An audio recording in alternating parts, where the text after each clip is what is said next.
Hello, dear students. Just check I'm live. If anybody can see me, can you hear me? And audio, video सब सही है क्या बता दीजिए.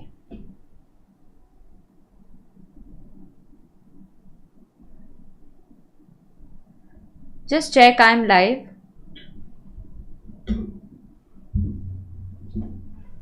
Very, very good evening.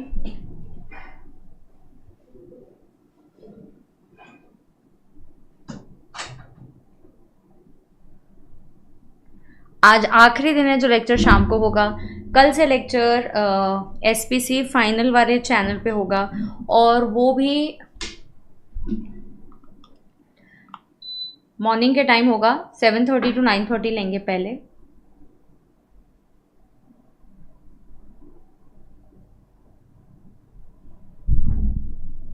One second ना. Yes, फटाक से ज्वाइन कर दीजिए. सो मैं स्टार्ट करती हूँ सेशन. वन सेकेंड ना, I just adjust the AC.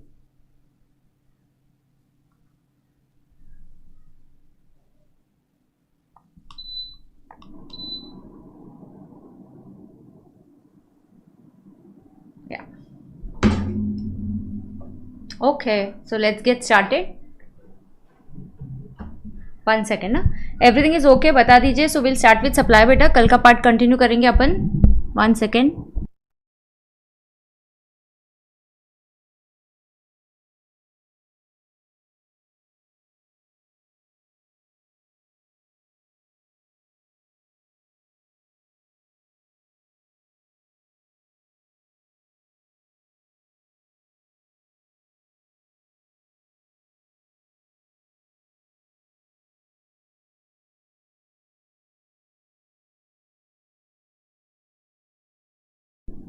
All right, let's get started now. Here we go. So very very good evening dear students. क्या बोलेंगे हम. आज का दिन हमारा बहुत ही अच्छा जाएगा. जो भी सीखेंगे बहुत अच्छे से समझ में आ जाएगा. Any problems in life, go to hell. Right? Yes. चलो. So let's start. कल मैंने आपको सप्लाई स्टार्ट किया था. सप्लाई का चैप्टर सिखाना चालू किया था. और ये जो सप्लाई का चैप्टर है इसमें हम सीख रहे हैं what is a supply and what is not a supply. So दो तरफ है. ओके, सो मैं स्टार्ट कर दूं बेटा. I hope everybody is attending.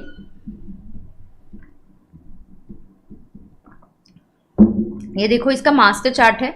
अभी आपको एक एक करके होमवर्क के लिए मास्टर चार्ट्स बनाने हैं. आपकी बुक्स डिस्पैच आज हो गए काफ़ी जनों के. Okay, so here we go. So let us understand. Come on everybody. Supply, section 7 of CGST Act. Section 7(1) says what is a supply. 7(2) says what is not a supply.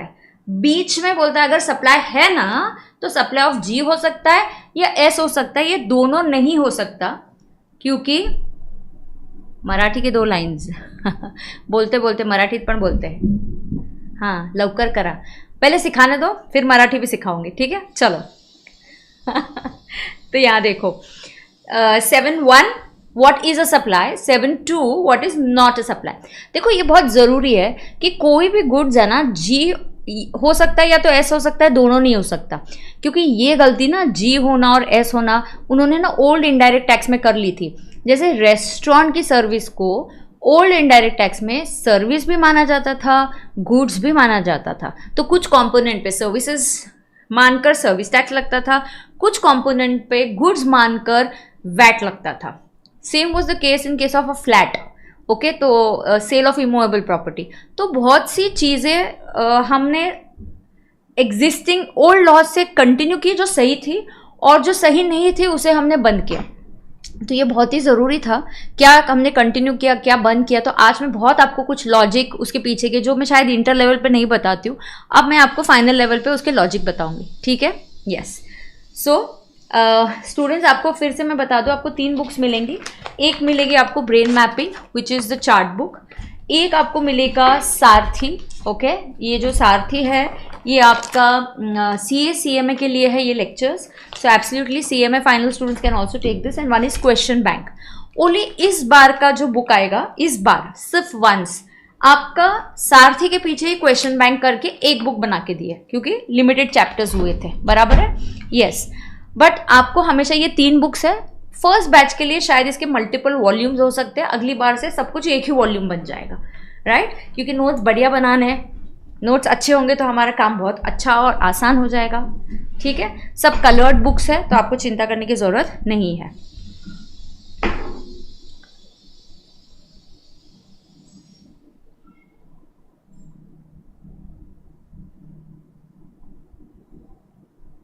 Okay तो अब देखते हैं। चलो आज मैं बहुत सी लॉजिक बताऊंगी। तो पता है ओल्ड जीएसटी में ना ये गलती होती थी कि जी और एस क्या है मान के चलो, जी भी है एस भी है, यार कितना double taxation. So GST was very clear. Boss इस बार वो गलती नहीं करेंगे, इसलिए उन्होंने शेड्यूल 2 बना दिया, जहां हमें बताया जाएगा कि जहां आपका कन्फ्यूजन होता है तो वो जी है या एस है, तो हम पहले क्लियर कर देंगे कि ये जी है या एस है। क्यों? बिकॉज जी और एस का क्लासिफिकेशन अलग है, पॉइंट ऑफ सप्लाई के रूल्स अलग है बेटा, टीओएस के रूल्स भी अलग है और टैक्स के रेट्स भी अलग हो सकते हैं क्योंकि क्लासिफिकेशन अलग हुआ। तो अब आगे जाएंगे और समझ के लेंगे। कल मैं आपको बता रही थी व्हाट इज अ सप्लाई। तो पहला सेक्शन 7(1)(a) था। तो आई वुड रिक्वेस्ट एवरीबडी कि आप लिखना चालू कर सकते हो 7(1)(a), 7(1)(b), you keep writing so it helps. So what is 7(1)(a)? So 7(1)(a) ये है, ये जो लर्न करना है। तो ये ना आपको मेरे कॉन्सेप्ट बुक में भी है। तो चलो, supply includes all forms of supply made और agreed to be made for C in the course and furtherance of business. ये बिजनेस है कि नहीं, ये किसके पॉइंट ऑफ व्यू से देखेंगे? सप्लायर के पॉइंट ऑफ व्यू से देखेंगे। सो चमेली अगर ज्वेलरी बेचने जाती है, अपने घर की ओल्ड ज्वेलरी, क्या इस पे आप जीएसटी लगाओगे या नहीं लगाओगे? चलो फटाफट बता दीजिए, क्या इस पे आप जीएसटी लगाओगे या नहीं लगाओगे? तो नहीं लगाएंगे, because this is not business from the view point of the supplier. Cool. आगे जाएंगे। आज बहुत ही बेसिक कॉन्सेप्ट्स और बहुत बढ़िया सेशन होने वाला है, काफ़ी इंपॉर्टेंट सेशन होने वाला है। कहीं पे भी आपको लगा यस शुभम गुड आ गया, लोकेश भी है, संस्कार है, जो काफ़ी सारे बच्चे रेगुलर क्लासेस के हैं वो है, बिल्कुल सही। हाँ काव्य ओके।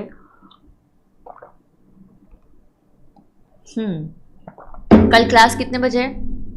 सुबह 7:30 बजे। Promise me that you all are gonna watch the lecture. Promise me live watch करने वाले हो। और दूसरा Shravan, good evening Shravan. Cricket की तैयारी कैसी चल रही है? ठीक है सुनो भाई, अब सुनना। ये point of view of supplier से जानते हैं। आई am teaching you 7(1)(a). Mishra good morning.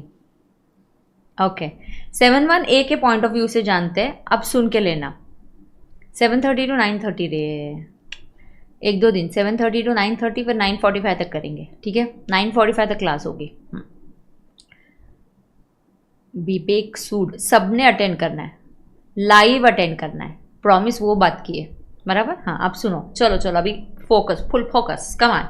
Supply includes all forms of supply made और agreed to be made for C in the course of business. ये in the course of business will be from point of view of the supplier. Now इसके अलग अलग parameters क्या है? जी होना चाहिए, S होना चाहिए, सी भी होना चाहिए और बी भी होना चाहिए। सप्लायर का टैक्सेबल पर्सन होना जरूरी है, पीकेडी में मेरा, पूजा मैम का ओके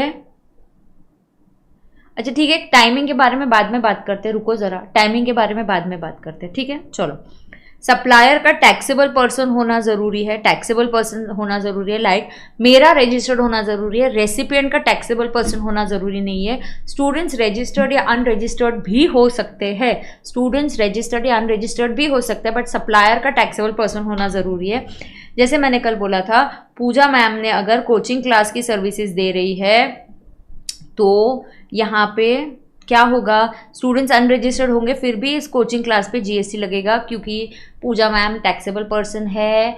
मैं कंसिडरेशन के लिए आपसे टीचिंग कर रही हूँ, मैं in the course of business कर रही हूँ, it is my business activity to do so. Coaching classes is a taxable service and hence there will be GST on that, and hence there will be GST on that. उसके आगे लोकेश और शुभम ने भी अगर सोचा कि हम भी कोचिंग स्टार्ट करते हैं, तो जब तक वो अनरजिस्टर्ड है, कब तक अनरजिस्टर्ड रहेंगे? Till the time they do not cross the threshold limit बेटा।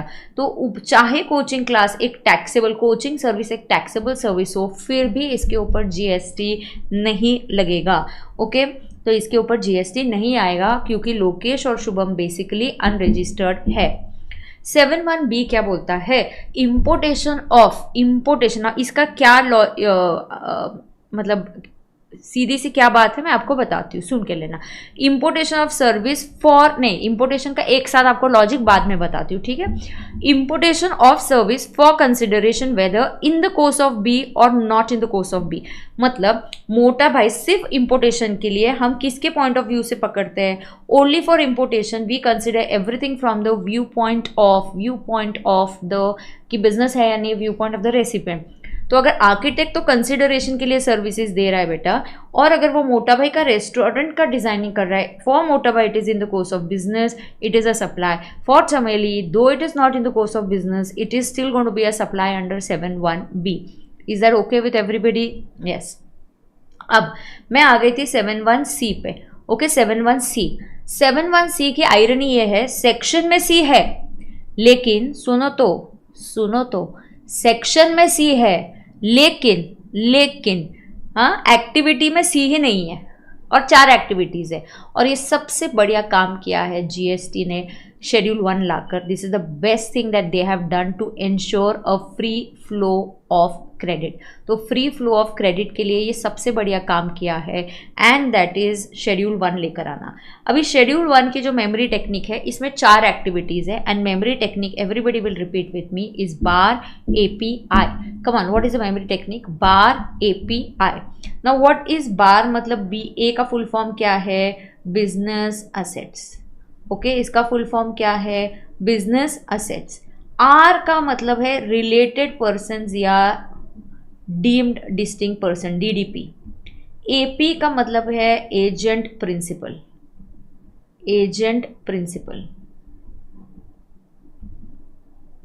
एंड आई का मतलब है इंपोर्टेशन। तो ये 4 एक्टिविटीज है, तो इसके 4 पैरा है। This is para 1, you can keep writing those who don't have.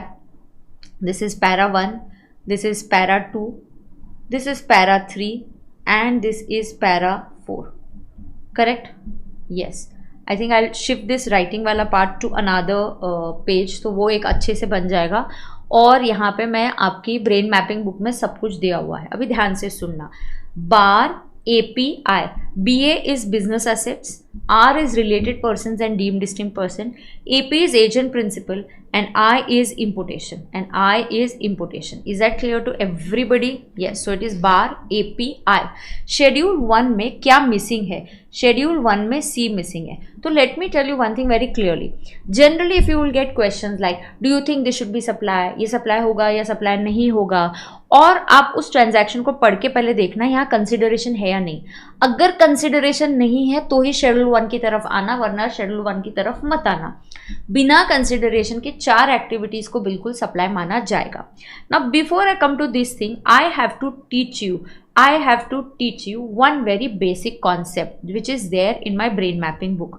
So if you have, this is a basic concept of brain mapping book, यहाँ पे 2.2, ये बहुत ही बेसिक कॉन्सेप्ट है, सभी को पता है ना। ध्यान से सुन के लेना बेटा, सारा कॉन्सेप्चुअल क्लैरिटी का काम चल रहा है। तो यहाँ पे आपको मैं बोलती हूँ जनरली पॉज का मतलब होता है sit straight, spine cord straight and eye contact with your teacher. एक जगह पे सीधे बैठे रहिए, कोई मूवमेंट नहीं करेगा, चुपचाप आई कांटेक्ट मेरे साथ। ओके ना, फोकस। देखो जीएसटी में क्या होता है, do you know that generally we pay GST on a monthly basis. तो बेटा हम जीएसटी जनरली कैसे पे करते हैं? We generally pay GST on a monthly basis. Okay, तो अपन जीएसटी कैसे पे करते हैं? We generally pay GST on a monthly basis. तो हमारा जो जीएसटी का पेमेंट होता है,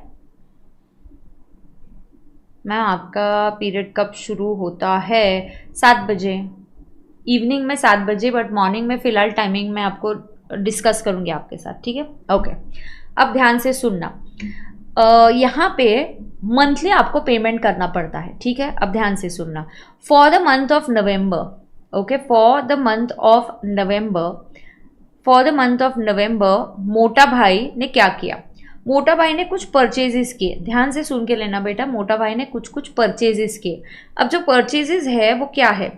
ए का 100 रुपीज़ का परचेज किया, input A, he purchase for 100 rupees, and उस पर 18 रुपीज़ का जीएसटी है। बी उसने 200 में खरीदा और उस पर उसने 20 रुपीज़ का टैक्स दिया, जो भी। सी उसने 150 में खरीदा और 15 रुपये का टैक्स दिया। Okay, I am in the wrong copy, should I come to students copy? Okay, ना पॉज। तो इधर मेरा ITC 53 बन गया इनपुट टैक्स, लेकिन सेल करते वक्त मैंने सिर्फ प्रोडक्ट सी बेचा और प्रोडक्ट सी का आउटपुट टैक्स, मैंने प्रोडक्ट सी 200 में बेचा और उसका आउटपुट टैक्स इज 20। सारे बच्चे फोकस करेंगे। अब मेरे पास 2-3 ऑप्शन है। अब मुझे बताना, मैं 20 रुपीज़, अभी यहाँ क्या हो रहा है, product A and B are in stock, A and B are still in stock, they have not been sold. खरीदते वक्त मैंने ए बी सी खरीदा, बेचते वक्त मैंने सिर्फ सी बेचा। ए और बी अभी भी स्टॉक में है, उसके लिए मेरे पास कोई भी कस्टमर नहीं आया है। ओके है क्या? अब देखना, मेरे पास अलग अलग ऑप्शंस है, मैं 2 ऑप्शंस में करूंगी और आप मुझे बताओगे। मैं लिख सकती हूँ आउटपुट टैक्स 20 और मैं बोलूँगी input tax 15 and therefore 5 rupees payable. या मैंने बोलना चाहिए आउटपुट टैक्स कितना है, 20। Okay, do you understand? चलो जल्दी बोलो। मैंने परचेस करते वक्त क्या क्या खरीदा, product A, product B, product C. ये बेस बना रही हूँ मैं आपका, ठीक है। मैंने प्रोडक्ट ए खरीदा, प्रोडक्ट बी खरीदा और प्रोडक्ट सी खरीदा। I purchase A B and C. So A B and C का परचेजेस के टाइम मैंने इनपुट टैक्सेस पे किए और उसकी टोटल 53 आ रही है। कैलकुलेटर पे कैलकुलेट करके चेक कर लो। अब मैंने प्रोडक्ट सी बेचा, ए और बी क्या है मेरा स्टॉक में है, ए और बी मेरा क्या है बेटा स्टॉक में है। अब मैं क्या करने वाली हूँ यहाँ पे, और शुड आई से output tax 20 and should I से दिस 53, करेक्ट। तो ये क्या हो जाएगा,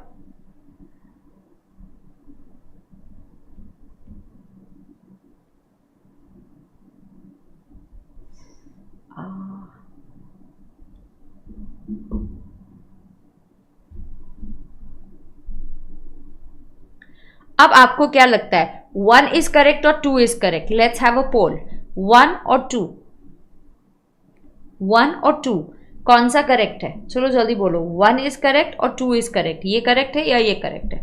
आपको फटाफट फटाफट मुझे बताना है कि क्या करेक्ट है।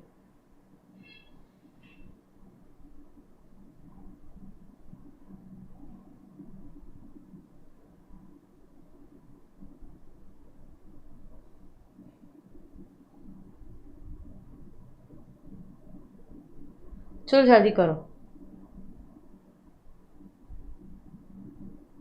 Option 2, Y? ऑप्शन 2 करेक्ट क्यों है? क्योंकि ITC में we do not do 1-to-1 correlation. भाई मोटा भाई बोलेगा मैं क्या करूं, GST खेलते बैठूं कि मैं बिजनेस करूं? मतलब मैं प्रोडक्ट ए बी सी खरीदा, ए बी सी का सेट ऑफ कब लूंगा, ए और बी का, जब ए बेचूंगा, जब बी बेचूंगा। भाई मैं कितना कॉम्प्लेक्स करूं काम को। In GST there is no 1-to-1 correlation. In GST there is no 1-to-1 correlation. Both are correct, but minimum GST payable with no. Both are not correct. Both are not correct. What is correct is only option 2 is correct and option 1 is totally incorrect. तो option 1 is totally incorrect. तो आपके पास अगर brain mapping books होंगी बेटा, अगर आपके पास books नहीं है तो मुझे ऐसे लगता है आपने हार्ड कॉपी का ऑप्शन नहीं लिया होगा। आप एक बार SPC ऑफिस से कंफर्म कीजिए, मेरा वो रह जाता है पूछना कि क्या आपको प्रिंटेबल है या नहीं, या तो आप ओनली बुक्स की ऑर्डर कर दीजिए। उससे रिलेटेड आपको बात करनी होगी तो आप 9112114653 पे बात कीजिए, क्योंकि बुक सामने होना, उस पर लिखना बहुत अलग और अच्छी बात होती है। तो ये करेक्ट है। मतलब क्या, while claiming ITC there is no 1-to-1 correlation. पहली बात, इसमें 2 कंक्लूजन है जो बहुत ज़रूरी है। पहली बात, एक, आपको ITC लेते वक्त सो ये एक्सेस 33 क्या है? So actually tax payable is nil and 33 will be remaining in your bucket, आपके ई कैश लेजर में जमा हो जाएगा, करेक्ट। अब सुन के लेना, इससे 2 कंक्लूजन है। पहला, ITC लेते वक्त there is no 1-to-1 correlation. तो क्या आप 1-to-1 कोरिलेशन करते हो क्या? नहीं करते हो। दूसरा, also doesn't matter that product is lying in stock. Also, दूसरा main conclusion, once the inputs are purchase in that month itself ITC is claim. मैंने गुड्स खरीद लिए ना, इस महीने में खरीदे ना, तो मैं ITC ले लूंगा। I have already taken ITC, sale अगले महीने में होने दो, कभी भी होने दो। It is you claim ITC in a month in which I have purchase. In fact accounting करते वक्त मैं तुरंत बकेट में डाल देती हूँ, ये 100 रुपया, ये 10 रुपया, and then I immediately put it into the bucket. Okay ma'am, ये क्यों पढ़ा रहे हो? बताती हूँ। अब आपको समझेगा, मैं पहला पार्ट पे आऊंगी, डिस्पोजल ऑफ बिजनेस एसेट, उसमें भी और एक पॉइंट बताऊंगी, तो that point will be understood to you absolutely like crazy. अब सुन के लेना, यहाँ पे ये आप नोट करोगे, ठीक है। हाँ, मुझे एक दो चीज़ें याद दिलाना क्लास के एंड में कि टेलीग्राम ग्रुप आपका ओपन कर दूँ। ओपन करूँगी तो प्लीज़ नॉर्मल और कम बातें करना, मेरे मैसेजेस खो मत जाने दो। दूसरा मुझे याद दिलाना कि मैम ये सब आप डेली बेसिस पे उस पर डालते जाओ, मैं ग्रुप पे या अभी तक जितना हुआ है उसको डाल दूंगी, ठीक है।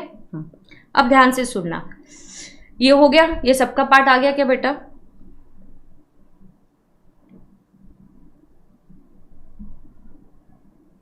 ये सबको आ गया क्या समझ में? हाँ, तो अब यहाँ पे देखेंगे क्या होगा, this will be done, okay, तो this is how it will happen. अब दूसरी बात क्या है, आप मुझे बोलो मोटा भाई एक बिजनेसमैन है, हाँ, और तुम्हारे बारे में मैं सुनती, बोलो मोटा भाई ना एक बिजनेसमैन है, उन्होंने ना किसी से शूज़ खरीदे और उनकी शूज़ की दुकान है, तो ये उनकी शॉप है शूज़ की, और यहाँ पे कोई कस्टमर आता है।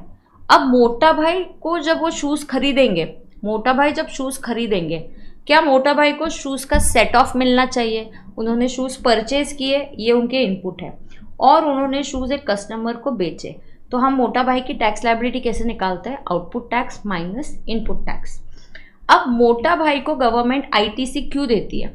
क्योंकि मोटा भाई बिजनेस साइकिल में है, एंड मोटा भाई ये शूज़ बेचने वाले हैं और बेचकर गवर्नमेंट को टैक्स कमा कर देंगे, because it is in business cycle, it is in business cycle, okay, because shoes कहाँ है? बिजनेस साइकिल में, मोटा भाई के लिए। तो आप यहाँ देखना, हर वो बंदा जहाँ पे मैंने आपको बेसिक सिखाया था, हाँ, एक मिनट देखो,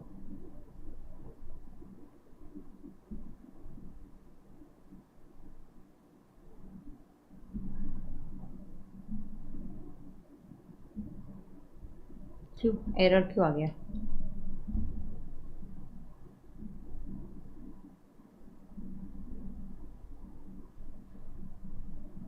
एक सेकेंड ना,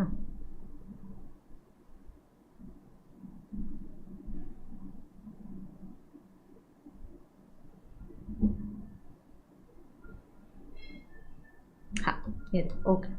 यहाँ एक देखना, हर वो बंदा जो हमने एग्जाम्पल लिया था मैन्युफैक्चरर का, हर जो बंदा देखना, ध्यान से सुन के लेना बेटा, यहाँ मैन्युफैक्चरर, डिस्ट्रीब्यूटर, होलसेलर, रिटेलर, हर एक ने इनपुट टैक्स का सेट ऑफ लिया। क्यों? Because they are in business cycle. जो आगे सेल करेगा वो आगे सेल करेगा, वो गुड्स खरीदते जाएगा और उसको खरीदेगा, सेल करेगा, खरीदेगा, सेल करेगा।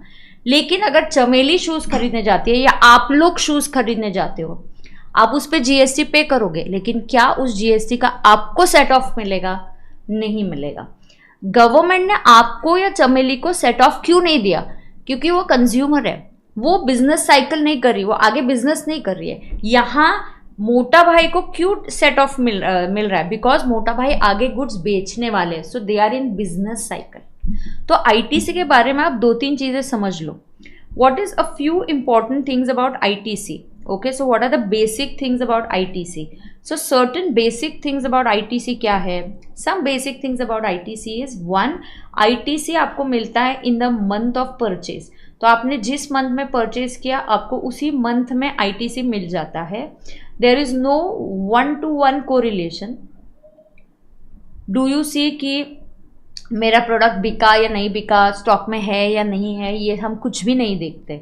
सो आईटीसी मंथ ऑफ परचेज में मिलेगा, आईटीसी मंथ ऑफ परचेज में मिलेगा। There is no one to one correlation, there is no one to one correlation. ITC आपको मंथ ऑफ परचेज में मिलेगा। और दूसरा, आईटीसी तभी मिलेगा, आईटीसी गवर्नमेंट तभी देना चाहती है when you are in business cycle, आपके जो गुड्स है वो बिजनेस साइकिल में है। So for example, if students ने कुछ शूज़ खरीदे तो क्या उन्हें आईटीसी मिलेगा? क्या शूज़ का? नहीं मिलेगा। लेकिन एक शॉपकीपर ने शूज़ खरीदे तो क्या उनको सेट ऑफ मिलेगा? हाँ मिलेगा। ये आपका बेस तैयार है। अब इस बेस के बेसिस पे मैं आपको क्या बताने वाली हूँ, अब ध्यान से सुन के लेना। इस बेस के बेसिस पे हम क्या सीखने वाले? हम इस बेस के बेसिस पे सीखने वाले हैं, मैम आईटीसी मिलने के मतलब वही हुआ ना जब टू बी में रिफ्लेक्ट हो करेगा। वेट, टू बी के बारे में अब मत बात कर, अपन टू बी के बारे में बात करेंगे, बहुत डिटेल में बात करेंगे। आईटीसी चैप्टर के बारे में बात करते बहुत डिटेल में डिस्कस करूंगी। हाँ, जनरली हम बोलते हैं उतना ही क्रेडिट आईटीसी रहना चाहिए जितना आपके टू बी में रिफ्लेक्ट होता है। परफेक्ट, बट रुको जरा, just wait. Now let's come to this master chart of schedule 1 that is 712। ये क्या बोलता है? बार API।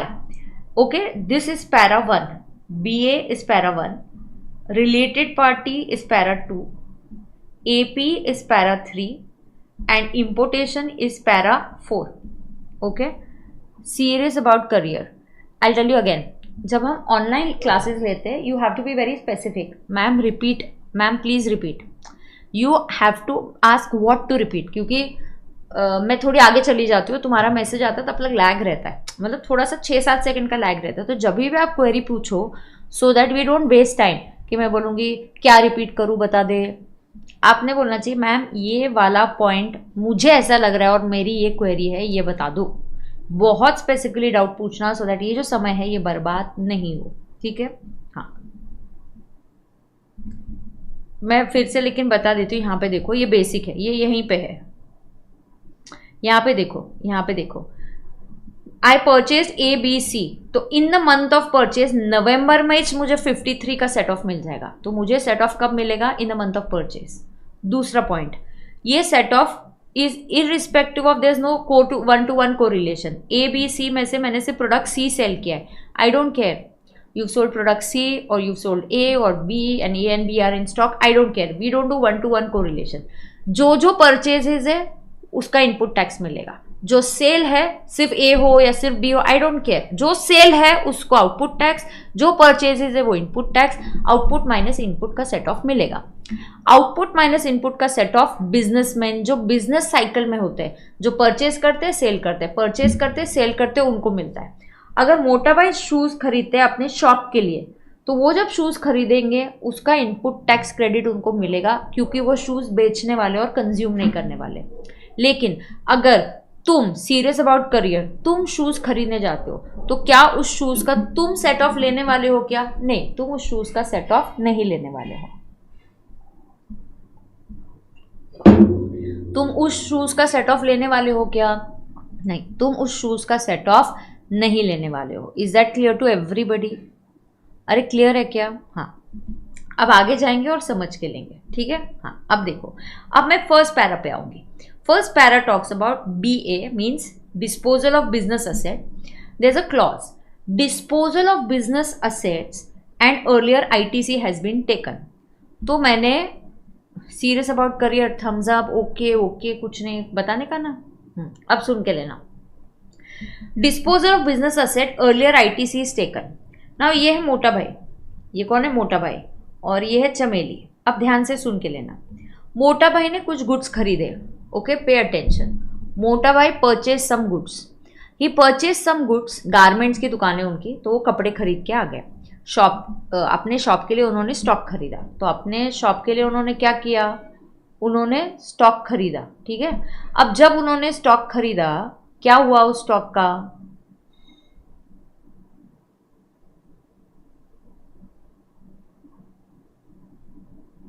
एक सेकेंड ना, हाँ तो अब क्या हुआ? Disposal of business asset and earlier ITC taken. अब मोटा भाई ने क्या किया? कपड़े खरीदे। कपड़े क्यों खरीदे? स्टॉक के लिए। ठीक है, कि मोटा भाई ने बोला अरे वाह अभी दिवाली आ रही है, अपन मस्त नए नए गारमेंट्स लेके आएंगे और अच्छा सेल हो जाएगा। ठीक है, हाँ अब सुन के लेना।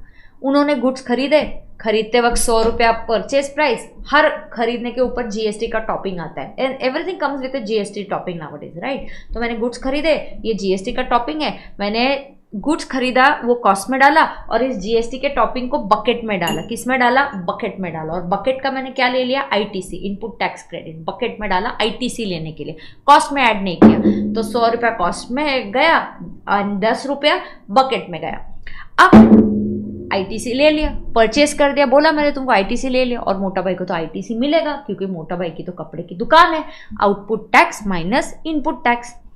अब कुछ दिनों बाद मोटा भाई जिस दुकान पे बैठे हुए और चमेली दिखती है, चमेली आई है कुछ शॉपिंग करने के लिए। मोटा भाई को याद आता है अरे ये तो मेरी स्कूल की फ्रेंड है, ये तो मेरी स्कूल की फ्रेंड है। हाँ, तो वो चमेली ने कुछ शॉपिंग कर ली है, उसके 3 गारमेंट्स है, वो बिलिंग काउंटर पे आते, बोलते अरे Chameli you are your, wait wait, accountant को बोलते, कैशियर को बोलते हैं रुक जा, don't take anything from her, it's a gift from me, don't take anything from Chameli. Chameli ये जो भी है शॉपिंग 3 कपड़े बिंदास तू लेके जा। तो चमेली को बोलते बिंदास तुम ये 3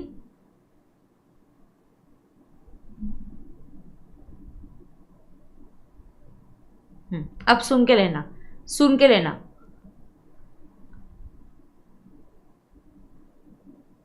हाँ ठीक है, पहले सुन के लेना। हाँ अब सुनो, तो मोटा भाई क्या कर रहे हैं, मोटा भाई क्या भाई, तुम स्टोरी के जैसे सुनने का, मस्त मूवी के जैसे एंजॉय करने का। अब मोटा भाई ने क्या किया, मोटा भाई ने चमेली को देखा और बोला कि चमेली इधर आ, ए तू अकाउंटेंट, चमेली से बिलिंग नहीं करने का, ये गिफ्ट मेरी तरफ से, after school you I am meeting you right now, how are you, बातें करी, फ़ोन नंबर एक्सचेंज किया वगैरह वगैरह सब हो गया। मोटा भाई ने चमेली को गारमेंट्स फ्री में दे दिया। चमेली चली गई, अकाउंटेंट आता है, sir what did you do, he said what did I do, I gave it as a gift to चमेली। he said sir at least GST का, फिर क्या GST पे करना पड़ेगा इस पे, बोलती क्यों GST देना पड़ेगा, बिना कंसिडरेशन के फ्री में, free, there is no money no consideration, why GST 0 पे आएगा, no GST I am not paying it. He said no sir ये ओल्ड इनडायरेक्ट टैक्स में होता था, GST में नहीं होता है। अब मैं गवर्नमेंट क्यों बोलती है, गवर्नमेंट क्या बोलती है, मोटा भाई तुमको चमेली को डिस्काउंट देने का तो तुम दे दो, हम क्यों दे, तुमको चमेली को डिस्काउंट देना है तो तुम दे दो, हम क्यों दे चमेली को डिस्काउंट, हमने तुम्हारे, इनफैक्ट तुमने जो गुड्स खरीदे थे वो उसका सेट ऑफ मैंने क्यों दिया, तुमने जो चमेली को गुड्स दे दिए वो जब तुमने खरीदे उसका ITC तुमने ले लिया, हमने क्यों ITC दिया तुमको, क्योंकि तुमने वादा किया तुम सेल करोगे, सेल करके आउटपुट आएगा और आउटपुट टैक्स आएगा, उस आउटपुट टैक्स के अगेंस्ट तुम इनपुट टैक्स का सेट ऑफ लोगे। सो आउटपुट टैक्स माइनस क्या होगा, इनपुट टैक्स आएगा, आउटपुट टैक्स माइनस क्या आएगा, इनपुट टैक्स आएगा। तो अब तो तुमने वादा तोड़ दिया, अब कुछ भी हो जाए ये फ्री वाली ट्रांजैक्शन को हम सप्लाई मानेंगे, उसकी OMV ओपन मार्केट वैल्यू लेंगे। मैम कौन सी वैल्यू पे GST लेंगे, ये वैल्यूएशन के रूल्स है जो मैं आपको 15(4) देयर इज अ सेक्शन 15(4) जहाँ पे वैल्यूएशन के रूल्स है, मैं आपको रूल सिखाऊंगी और जब मैं वैल्यूएशन के रूल सिखाऊंगी मैं पूरा शेड्यूल 1 आपको कोरिलेट करके दिखाऊंगी, मैं पूरा शेड्यूल 1 आपको कोरिलेट करके दिखाऊंगी, तुम उसकी चिंता मत करो, एब्सोल्युटली मैं पूरा शेड्यूल 1 आपको कोरिलेट करके दिखाऊंगी। बराबर है क्या, यस। तो यहाँ पे क्या होने वाला है समझ के लो, यहाँ पे क्या होने वाला है, disposal of business assets. Earlier ITC लिया क्या था तुमने, यस तुमने ITC लिया था ना, so if you have taken ITC and now you are disposing of, giving it away for free, जब कंसिडरेशन नहीं है तभी यहाँ आने का। Schedule 1 is supply without consideration, there are 4 activities BAR API, so logical और not logical, very much logical. फिर government तुमको ITC इसीलिए दे रही है बिकॉज तुम बिजनेस साइकिल में हो, तुम गुड्स आके बेचने वाले हो, इसीलिए तुमको हमने ITC दिया, बट तुमने वादा तोड़ दिया, चमेली को देखा और तुमने सब उसको फ्री में दे दिया। अब अकाउंटेंट, उसने मोटा भाई की वाइफ को फ़ोन किया कि ऐसा ऐसा आज दुकान में हुआ, एक सर की दोस्त आई थी, फ्री में दे दिया। अब सर की जो वाइफ है, मोटा भाई की जो वाइफ है, वो हो गई गुस्सा, उसने मोटा भाई को किया कॉल और बोला व्हाट इज ऑल दिस, ये कौन थी, क्या थी, क्यों उसको फ्री में दिया, वगैरह वगैरह वगैरह। अब मोटा भाई परेशान हो गए। अब मोटा भाई बोलते हैं अकाउंटेंट क्या रे तू मेरी चुगली करता है, अब इधर आ, अब 4 कपड़े ऐसे मुझे पैक करके दे दे, अभी जो लेटेस्ट कलेक्शन का मैं लेके आया था ना शॉपिंग करके, 4 कपड़े पैक करके दे, मैं घर लेके जाता हूँ। अब बीवी को मनाना पड़ेगा, तो वो 4 कपड़े घर लेके गए बीवी को मनाने के लिए। This is also disposal of business assets on which ITC has already been taken, ITC has already been taken। तो आप पर्सनल यूज के लिए घर पर लेके जा रहे हो, you are disposing of business assets for personal use and on this also आपको वैल्यूएशन करना पड़ेगा, एक वैल्यू डिसाइड होगी और उसके ऊपर आपको गवर्नमेंट को GST देना पड़ेगा, बिल्कुल देना पड़ेगा, देना पड़ेगा। करेक्ट है, because ITC has already been taken ना। इस डिस्पोजल में और एक भी आ सकता है, जैसे कि इन्फोसिस के पास बहुत सारे लैपटॉप्स है, वो लैपटॉप्स खरीदते वक्त उन्होंने आईटीसी ले लिया है, आईटीसी ले लिया है। अब जब उन्होंने आईटीसी ले लिया है और जब वो उसको बेचेंगे, ओके आईटीसी ले लिया, अब बेचेंगे नहीं, लैपटॉप बहुत पुराने हो गए, अब उन्होंने जाके डोनेशन करना है, फ्री में दिया donation. So donation of laptops, मोटा भाई गिफ्टिंग टू चमेली, मोटा भाई giving away taking clothes for personal consumption at home, बीवी को मनाने के लिए, all this is disposal of business asset. अब ये जो बिजनेस एसेट है, इट कुड बी एनीथिंग बेटा, it could be a stock in trade, it could be any capital asset also, जो आपने आपके घर के लिए सॉरी ऑफिस के कामों के लिए खरीदा था और उस पर आईटीसी ले लिया। जैसे पीकेडी, मैंने पूजा मैम ने लैपटॉप खरीदा, आईपैड खरीदा, आईपैड को मैं कैपिटलाइज करूंगी, राइट, क्योंकि मेरा बिजनेस तो ऑडिटिंग का है, मेरा तो कोचिंग का है, तो मैं इस लैपटॉप को कैपिटलाइज करूंगी। जब मैं इस लैपटॉप को कैपिटलाइज करूंगी, इस लैपटॉप पे जो भी इस लैपटॉप पे जो भी मैंने जीएसटी पे किया, मैं उसका आईटीसी ले लूँगी। अब मेरा बेटे का all of a sudden Modi ji को सुनकर स्कूल्स ने बोल दिया ऑनलाइन स्कूल करेंगे, कोई स्कूल नहीं आएगा, तो मैंने बोला अरे यार अभी उसके पास तो लैपटॉप ही नहीं है, मैं ये उठा के उसको दे देती हूँ, तू ये ले ले और ये लैपटॉप ले ले और तू ऑनलाइन क्लासेस कर ले। This is also disposal of business asset. So disposal of business asset, तो first point actually I tell you what does it say. मैं तुमको बहुत ही इसको डेकोरेट करके भी बता सकती हूँ। अब मैंने कॉन्सेप्चुअली पढ़ा है, मैंने बहुत कॉन्सेप्चुअली पढ़ा है, लेकिन सिर्फ कॉन्सेप्ट समझना नहीं है, तो मेरा काम है कॉन्सेप्चुअली पढ़ाना, लर्न करवाओगे। I don't know, there is something about it. मैं आपको पढ़ाऊंगी तो बहुत सिंप्लीफाई करके पढ़ाऊंगी, मैं पढ़ाऊंगी तो आपका लर्निंग भी क्लास में हो जाएगा, ये मेरा आपसे वादा है। अब सुन के लेना, मैं ऐसे बोल सकती हूँ, section 71C, pause and listen. ये देखो मैं कैसे बोलूँगी, section 71C, okay, section 71C read with schedule 1 of CGST Act 2017, para 1, so I can in fact say para 1 of schedule 1 read with section 71C of CGST Act। फिर से start करते हैं, para 1 of schedule 1 of section 71C of CGST Act 2017 says any disposal of business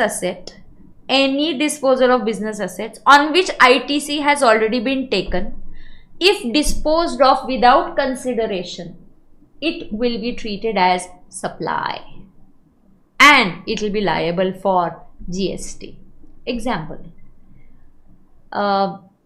giving some assets free of cost as gift to some customer, taking those assets at home for personal use, donating laptops, तो ये supply है।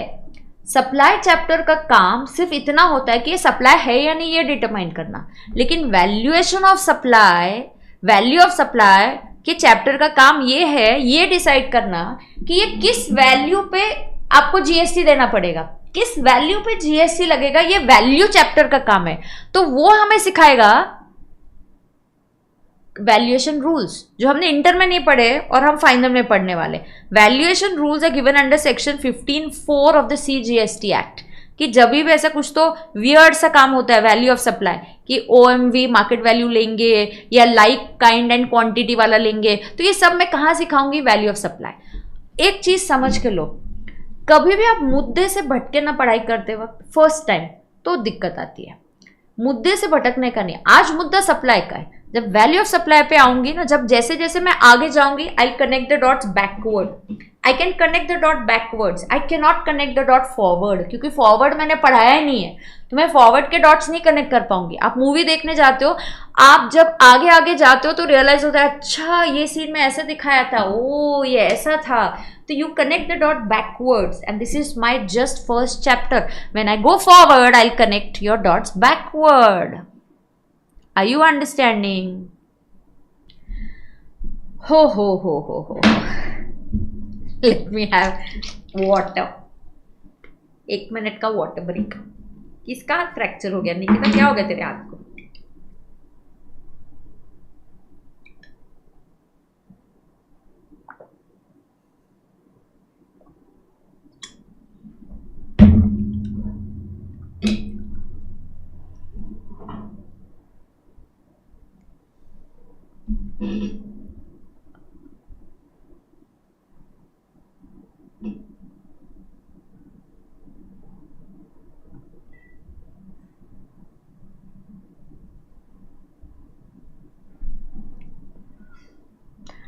For example, I claim ITC after purchase, but I don't pay output ITC on claiming value ITC, and I'm declaring my no.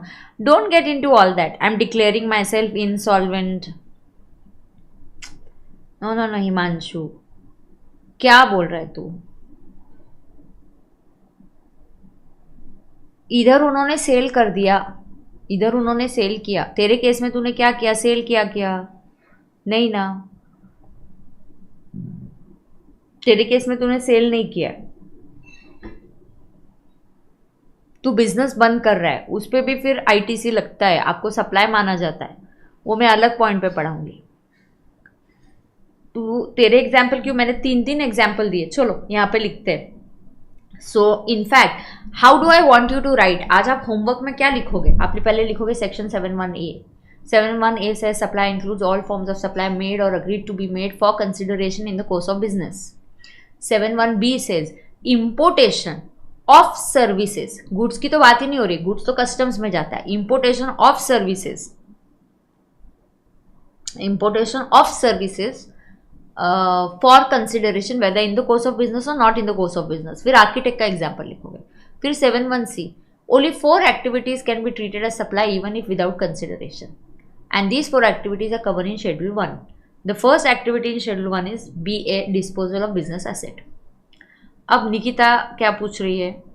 Ma'am अगर मोटा भाई चमेली वाले goods government को report ही ना करे. देखो तुम रिपोर्ट ही ना करो तो नहीं होगा कुछ भी. तुम रिपोर्ट ही नहीं करोगे. अब नो एंट्री से जाना गलत ही है, नो एंट्री से जाना गलत है, लेकिन पुलिस वाला खड़ा है तो गलत फिर तो पकड़े जाओगे. नहीं खड़ा है तो निकल जाओगे, बराबर है. और जब तुम गुड्स खरीदते हो और सेल करते हो तो स्टॉक मिसमैच होता है बेटा. कभी कोई ऑफिसर आता है, स्क्रूटिनी होती है, चेक करते तो मिसमैच होगा. हाउ विल दैट, तो पकड़े जाओगे कहीं ना कहीं. Himanshu says ma'am I sold the goods and government का पैसा खा गया but I don't have the amount to pay. Then government has lots of other powers, we'll be learning that. Why is government allowing advance ITC claim? That's the rule, that's the way it is. Because मैंने खरीद लिया तो allow करेंगे उस महीने में. उस महीने का सेल, उस महीने का परचेजेस 1-to-1 को रिलेशन नहीं करते. एडवांस में फिर तो वही आ गया, किस चीज़ का लिया किस चीज़ का नहीं लिया. भाई हम बिजनेस करेंगे, एक कस्टमर के हज़ारों कभी कभी प्रोडक्ट्स रहते, 100 प्रोडक्ट से मैं 1-to-1 को रिलेशन कर रहा है. तो हिमांशु 1-to-1 को रिलेशन कैसे करेंगे अपन बिजनेस में? ओके अब I hope I have solve your queries. हाँ, इसके बाद भी अगर क्वेरीज बची है तो पॉज कर लेना, नोट कर लो, बाद में पूछो, बीच में नहीं. जहाँ जहाँ क्वेरी का ब्रेक होगा वहीं पे, ठीक है. अभी तक की क्वेरीज मैंने सॉल्व कर दी. अब disposal of business assets and earlier ITC taken, इसके एग्जाम्पल्स लिखो. क्या है? देखो, मोटा भाई गिफ्टिंग गारमेंट्स टू चमेली.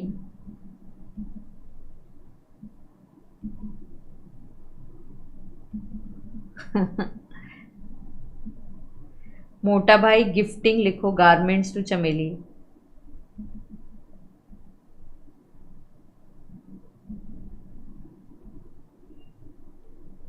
या Infosys donating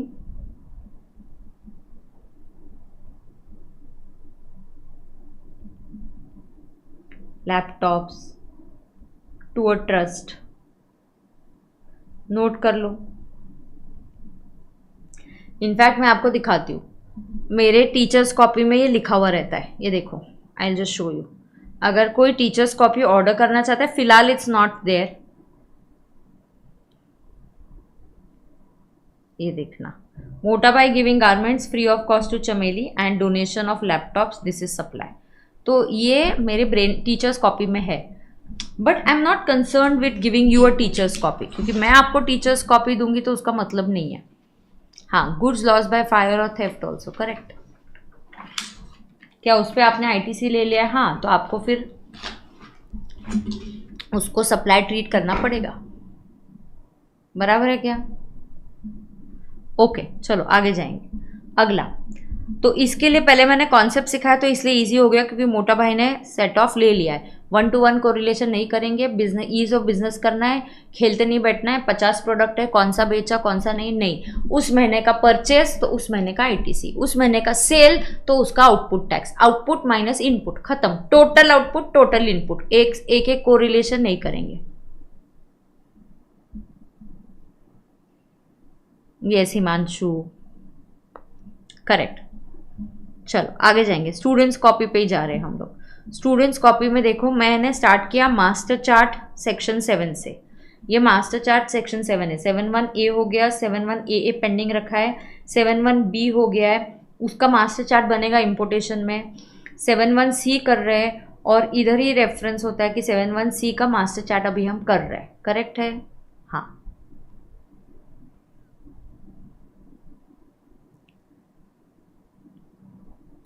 Harsh, why did you unsend? Your question was good question. I'm going to answer that soon.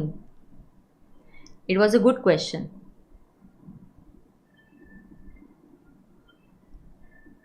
Okay, Himanshu, I'll do that. चलो अभी बस, अभी फ्लो मत बिगाड़ो, चलो चलो आगे जाएंगे। हाँ, अब मैंने आपको 1-to-1 को रिलेशन बता दिया, कॉन्सेप्ट ऑफ आईटीसी बता दी। इसी कॉन्सेप्ट में हम ये भी लिखेंगे कि a consumer doesn't get ITC but wholesaler, retailer, जो भी ट्रेडर, मैन्युफैक्चरर, जो बिजनेस साइकिल में गुड्स चलाते हैं उनको आईटीसी मिलता है, करेक्ट। आगे अब यहाँ पे देखो पैरा 1 हो गया, पैरा 2 पे आएंगे फिर अपन।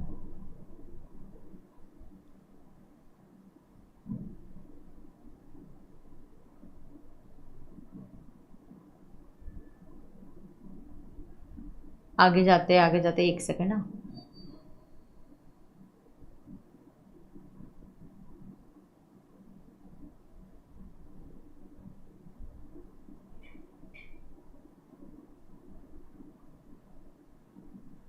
ओके चल, related person and deem distinct person. 2 minute pause करते हैं, आपसे सुनते हैं आपको रिलेटेड पर्सन और डीम डिस्टिंक्ट पर्सन में क्या याद है, और कुछ नहीं याद है तो भी बोल दो नहीं याद है, और जो याद है आप बोल दो कि आपको क्या लगता है यहाँ डीडीपी क्या है। डीम डिस्टिंक्ट पर्सन तो काफ़ी अच्छा और इंटरेस्टिंग एडजस्टमेंट है और काफ़ी अच्छा कॉन्सेप्ट है जो हम भूलते नहीं है generally. So what do you know about deem distinct person? जो मैं आपको पढ़ाती हूँ आपने कॉन्सेप्ट बुक में वो कॉन्सेप्ट्स पढ़ते जाना है, पढ़ते जाना है, पढ़ते जाना है, पढ़ते जाना है, ठीक है। चलो फटाफट guys, come on, I need a interactive session. So I want you to tell, I am coming to para 2 of schedule 1, para 2 of schedule 1 of section 7(1)C read with of CGST Act 2017। Come on guys, with para number, section number याद करवा रही हूँ मैं आपको। थोड़ा मुझे credit दे सकते हो, थोड़ा सा लेक्चर को लाइक कर सकते हो, शेयर कर सकते हो। Please do support me because I am teaching final for the first time.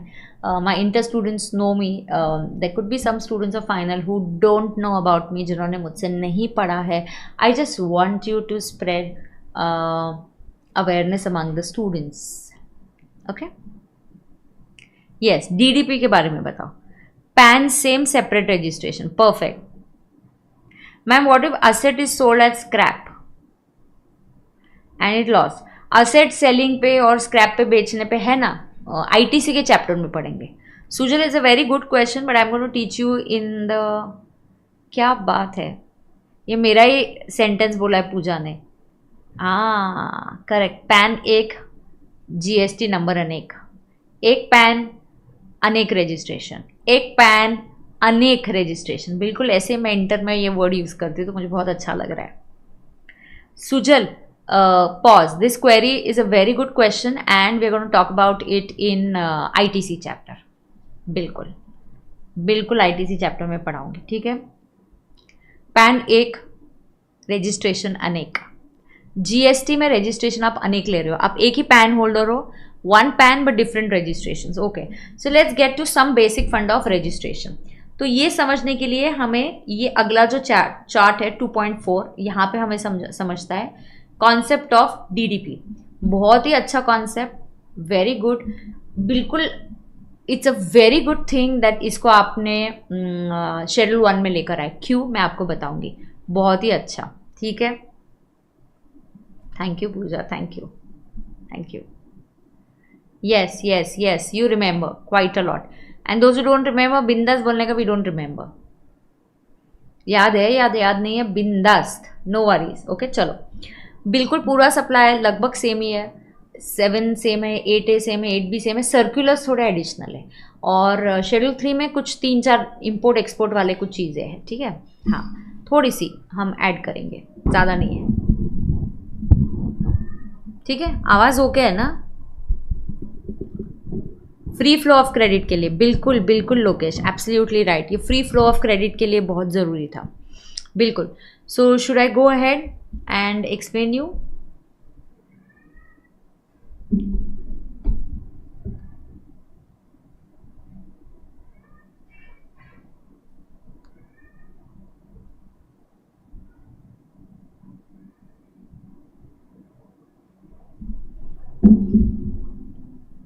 Okay, here we go. Alright, start करते हैं, अभी सुन के लो। कॉन्सेप्ट ऑफ डीडीपी और फिर कॉन्सेप्ट ऑफ रिलेटेड पर्संस में आपको सिखाऊंगी। अब मैं पहले आपको सिखा रही हूँ concept of DDP, deemed distinct person. Okay, no concept of DDP में क्या होता है? डीडीपी में क्या होता है, you know there is a section 25। अभी पहले उसके पहले मैं आपको बोलती हूँ रजिस्ट्रेशन के लिए कि फंडा क्या है। रजिस्ट्रेशन चैप्टर में सीखेंगे, बट अभी भी सीख लेंगे और समझ लेंगे।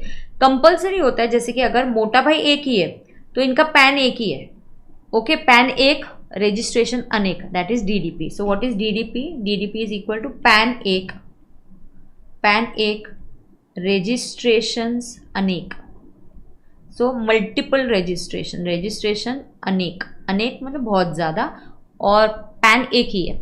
तो मोटा भाई का एक पैन है, एक उनका ऑफिस पुणे में है और एक नागपुर में। उनके पास 2 ऑप्शंस है। चलो आप लिख सकते हो यहीं पे क्या 2 ऑप्शंस है। तो जब आपको ये ब्रेन मैपिंग बुक मिलती है, हम इसी में लिखते हैं, इसी से कॉन्सेप्ट पढ़ते हैं, यही मास्टर चार्ट्स फिर से बनाते हैं, so that we don't forget this, right. And इस टाइप से कॉन्सेप्ट भी बहुत अच्छे से समझ में आती है। अब ऑप्शन 1 है, you can have single registration, you can have single registrations for both, single same registration, so single registrations for Pune and Nagpur। With in the state आपको ऑप्शन रहता है सेम या अलग। अच्छा, बिजनेस वर्टिकल से फर्क पड़ता है क्या, कि इसका बिजनेस टाइप अलग है, नागपुर का बिजनेस टाइप अलग है। एक में आप गारमेंट्स बेच रहे हो, एक में आप कंप्यूटर बेच रहे हो, या एक में आप गारमेंट्स बेच रहे हो, एक में आप एक्सेसरीज बेच रहे हो? नहीं, बिल्कुल भी नहीं। यस, बिल्कुल भी नहीं, बिल्कुल भी नहीं। तो बिजनेस टाइप डिपेंडेंट नहीं है। क्या इंपॉर्टेंट? बिजनेस टाइप इंपॉर्टेंट नहीं है, बराबर है ना। तो ये बिजनेस टाइप बिल्कुल भी इंपॉर्टेंट नहीं है।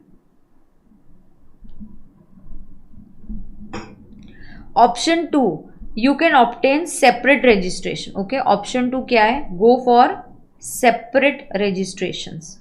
अगर आपने सेपरेट रजिस्ट्रेशंस ले लिए तो आप क्या बन जाओगे? डीडीपी बन जाओगे। हाँ, आप सेम स्टेट में हो, सेम स्टेट में नहीं हो, उससे फर्क नहीं पड़ता, करेक्ट। ओके, दूसरा रजिस्ट्रेशन इन जीएसटी, लेकिन अगर स्टेट अलग है तो चॉइस नहीं है, इधर ऑप्शन है। बट अब देखना, अगर आपने ऑप्शन 1 चूज किया, मतलब आपने सिंगल रजिस्ट्रेशन किया, इसका भी रजिस्ट्रेशन नंबर 1, इसका भी registration 1, then there is no DDP, there is no concept of deemed distinct person.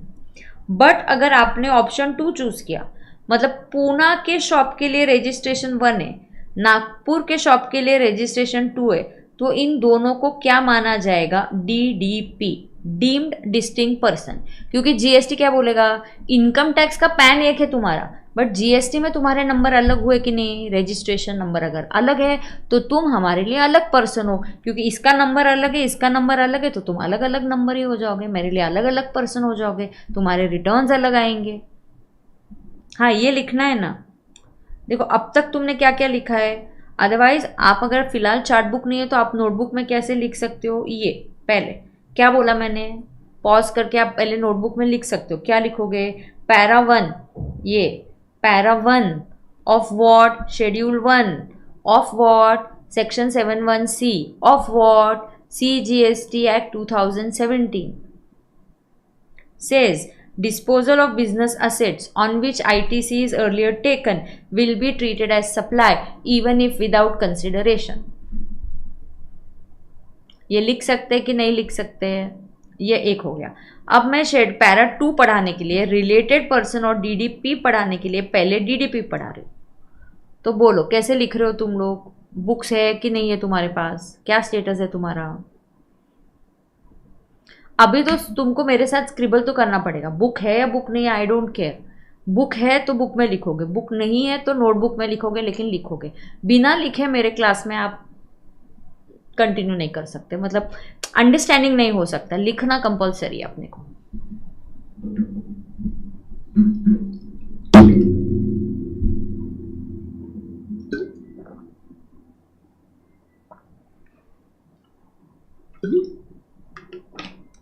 Shubham तेरे पास बुक कैसे है?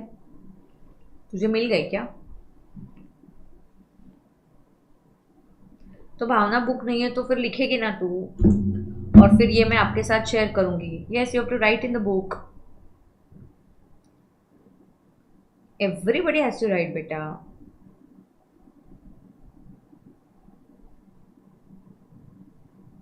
प्रिंट करा लिया? अच्छा, जो मैंने फाइल शेयर करी थी उसका प्रिंट करा लिया। Okay cool. Okay so let's go ahead. Bhavna, I hope you are clear, we are writing. अब डीडीपी, डीडीपी में क्या है अब सुन के ना। अगर एग्जाम्पल 2 देखो, एग्जाम्पल 2 में तुम्हारे शॉप्स किधर है? एक महाराष्ट्र में और दिल्ली में। अभी चॉइस ही नहीं है। तो ये देखो, ये देखो, branches in same state, branches in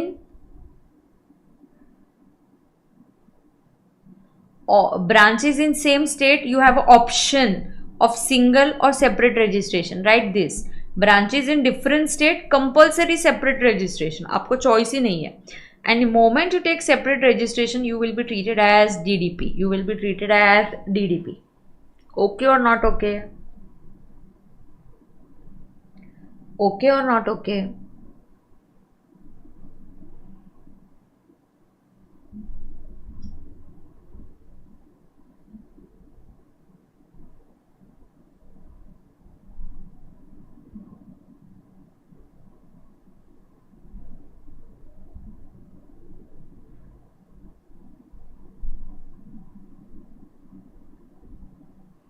हाँ, अब ऑप्शन है तो कौन सा बेटर है? You talk to your client. अगर आप अलग अलग रजिस्ट्रेशन लोगे, if you take separate registration, you are separate person, आपके रोल नंबर अलग है तो पेपर 2 बार देने पड़े, पेपर हर बार अलग अलग देने पड़ेंगे।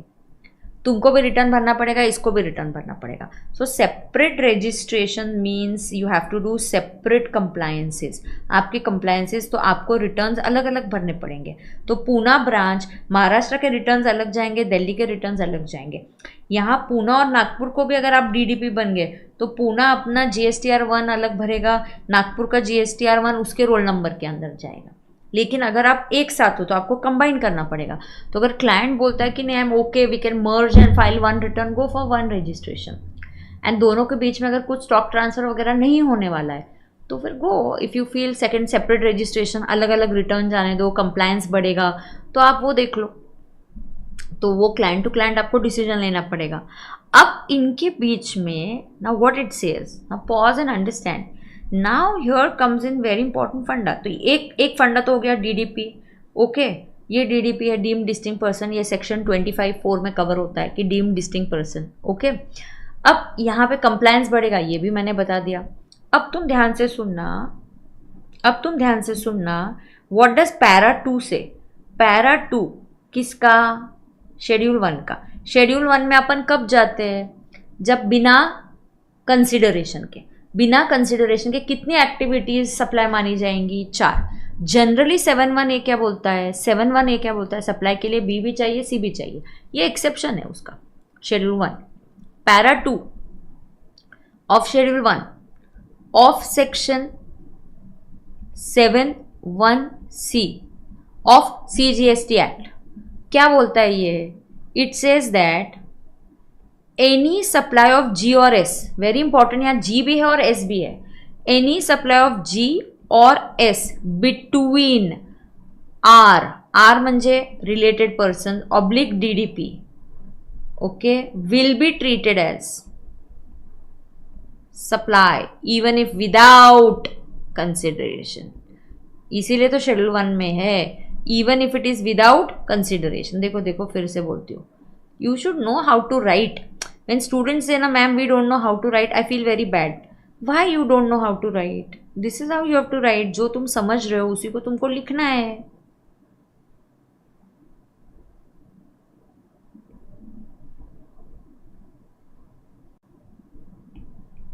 अभी देखो इधर, para 2 of schedule 1 of section 71C says any supply, I missed out supply, any supply of G or S between R related persons dim exam में शॉर्ट फॉर्म यूज किया ना, मार्कशीट शॉर्ट फॉर्म में आ जाएगी।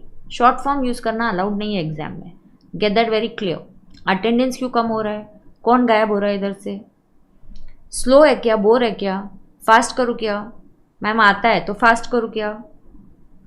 I can teach supply for 8 lectures. I can teach supply in 2 or 3 lectures also. I can teach finish supply and revision in 1 lecture. एक बार आपके पढ़ने के बाद, अभी नहीं, ठीक है। हाँ, तो स्लो लग रहा है तो मेरे को बोलो। Para 2 of schedule 1 of section 71C says any supply of GOS between R मतलब related persons oblique DDP will be treated as supply even if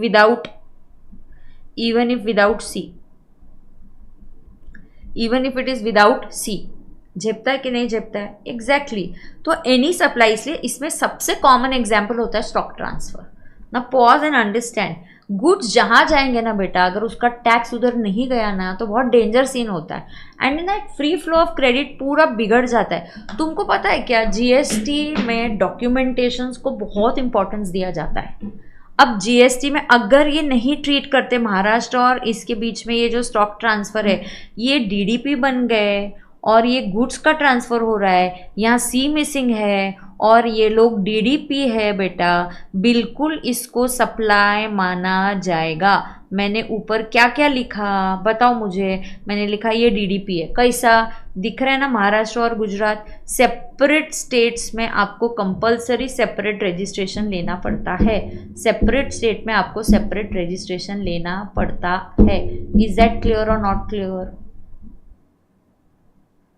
बोलो। ये क्लियर है कि क्लियर नहीं है, क्लियर है क्या, यस।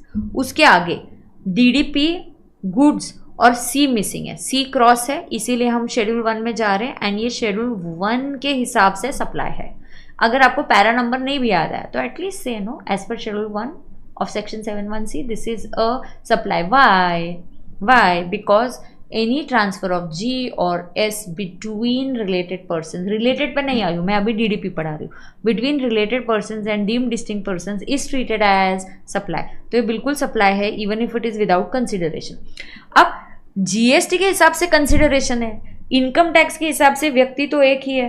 मोटा भाई बोलता है महाराष्ट्र भी मेरा ही है, गुजरात का ऑफिस भी मेरा ही है, मैं खुद को क्या बिल रेज करूँ और मेरा स्टॉक में उधर भेज रहा हूँ, क्योंकि गुजरात में स्टॉक की कमी थी, महाराष्ट्र ने बोला हम भेजते हैं स्टॉक, तो हमने स्टॉक भेजा। तो अगर हमने स्टॉक भेजा, वो बोलते हैं मैं क्यों पैसे लूं, बराबर है, पैसे मत लो, बिना कंसिडरेशन के ट्रांजैक्शन करो। बट जीएसटी में इसको सप्लाई माना जाएगा, बट जीएसटी में बॉस इस ट्रांजैक्शन को क्या माना जाएगा, सप्लाई माना जाएगा। Very very beautiful provision, hats off to people who drafted this schedule 1 and got provisions like this. Now what happens, I'll just tell you one thing, purchase का bill किधर है, महाराष्ट्र में, महाराष्ट्र ने परचेज किया तो परचेज का इनवॉइस महाराष्ट्र के hands में, मान के चलो महाराष्ट्र ने गुड्स महाराष्ट्र से खरीदोगे, इस गुड्स पे क्या है, इस टैक्स इनवॉइस पे ओके गुड्स का बिल आएगा, इस पे CGST लगेगा और जो SGST लगेगा ये महाराष्ट्र का लगेगा। अब ये गुड्स गुजरात में जा रहे हैं, सेल गुजरात करेगा। अब गुजरात का रजिस्ट्रेशन अलग है, गुजरात जीएसटी के लिए तो अलग पर्सन बन गया, तो गुजरात सेल दिखाएगा इस गुड्स का, लेकिन वो परचेज नहीं दिखाएगा। महाराष्ट्र इस गुड्स का परचेज दिखाएगा, लेकिन वो सेल नहीं दिखा पाएगा। भाई तुम तो अलग व्यक्ति बन गए, पूरा ट्रांजैक्शन का फ्लो कंप्लीट करो। यहाँ का अगर परचेज है तो सेल किधर है, यहाँ का सेल है तो परचेज किधर है, ये एक पॉइंट हो गया। अब दूसरा पॉइंट ये हो गया कि बेटा अगर गुजरात में जब गुड्स का सेल होगा, I will sell within Gujarat, that person will collect CGST from the customer and SGST of Gujarat. अब गुजरात के SGST का और महाराष्ट्र के SGST का सेट ऑफ नहीं मिलेगा, इसीलिए हम इसको स्टॉक ट्रांसफर मान के इसको IGST लगा देंगे और महाराष्ट्र इस स्टॉक ट्रांसफर को GST पर्पस के लिए सेल दिखाएगा। बुक्स का सेल अकाउंट्स वाले बुक्स का पीएनएल का सेल, आपके बुक्स का सेल और जीएसटी रिटर्न का सेल मैच नहीं होगा। हम रिकंसिलिएशन करते, जो हम जीएसटीआर 9 में अगर ऑफिस में कोई एनुअल रिटर्न भर रहा है तो हम उसका रिकंसिलिएशन करते हैं, हम उसका रिकंसिलिएशन करते हैं। बुक्स में हम उसको दिखाते कि हाँ मैंने ना पीएनएल में सेल सिर्फ 10 लाख का रिकॉर्ड किया, ये 1 लाख को मैंने सेल नहीं रिकॉर्ड किया। तो अब सवाल आता है मैम इस ट्रांजैक्शन को क्या वैल्यू पे करें? बेटा आज क्या मुद्दा वैल्यू का चल रहा है क्या?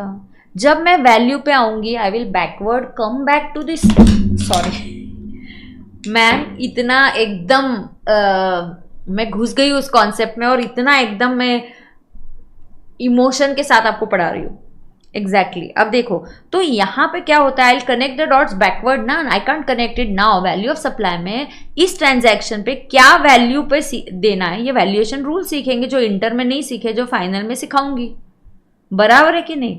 यस तो यहाँ पे देखो ये आईजीएसटी इसको लगाना बहुत ज़रूरी है एंड जीएसटी पर्पस के लिए ये सप्लाई बन गया, तो जीएसटी पर्पस के लिए जीएसटी का इनवॉइस रेज होगा, इसका ई वे बिल भी बनाना पड़ेगा, तो इसको सप्लाई माना जाएगा, इसका इनवॉइस रेज करना पड़ेगा, इसका आपको ई वे बिल भी बनाना पड़ेगा। एग्जैक्टली सारा कंप्लायंस आपको जीएसटी का जैसे है वैसे करना पड़ेगा।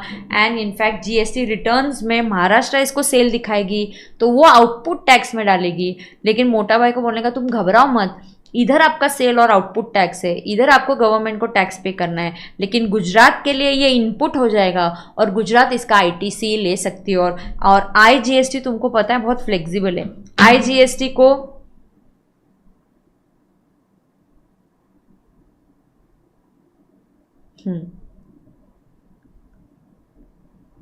नहीं शुभम ऐसा नहीं करने का। ई वे बिल रेज करने का मतलब इफ एप्लीकेबल, ई वे अगर बोलता है कि 50,000 के कम है तो ई वे बिल चाहिए क्या, तो नहीं आएगा। मुद्दे को समझो कि ई वे बिल रेज करना बोला तो अभी अपन सीए बनने वाले हैं, बस एक exam and you gonna clear and you gonna become chartered accountants. Come on, so मुद्दे से भटको मत, मतलब समझा करो कि मैं ई वे बिल बोला तो ऑब्वियसली इफ एप्लीकेबल।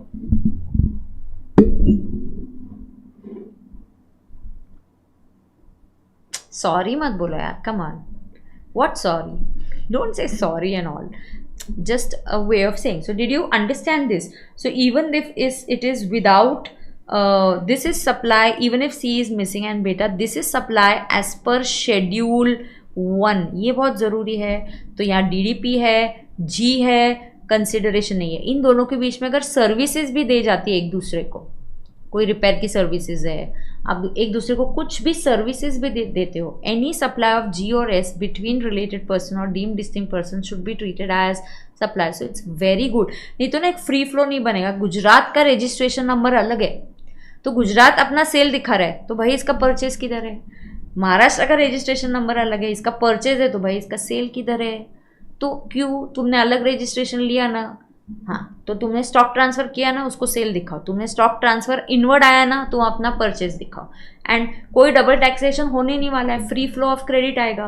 और यहाँ वैसे भी क्रेडिट की दिक्कत होती थी, यहाँ पे एसजीएसटी महाराष्ट्र का है, ये गुड्स एसजीएसटी गुजरात का, तो ऐसे नहीं, जहाँ गुड्स जा रहे हो उसका टैक्स भी जाने दो। बराबर है कि नहीं? ओके है कि नहीं है? ओके। तो फ्री फ्लो ऑफ क्रेडिट के लिए बनाया गया टॉपिक है। तो आपने नोट कर लिया क्या? तो पैरा 2 भी हो गया। Para 3 very important, agent principal. Para 4 very important, importation. तो आज शेड्यूल 1 करने की कोशिश करिए, पूरा नहीं होगा, एजेंट वाला थोड़ा पार्ट बचेगा, बट करते, ट्राई तो करते। चलो, झेपता है का नहीं झेपता है, क्या मैं अकेले बड़बड़ कर रही हूँ?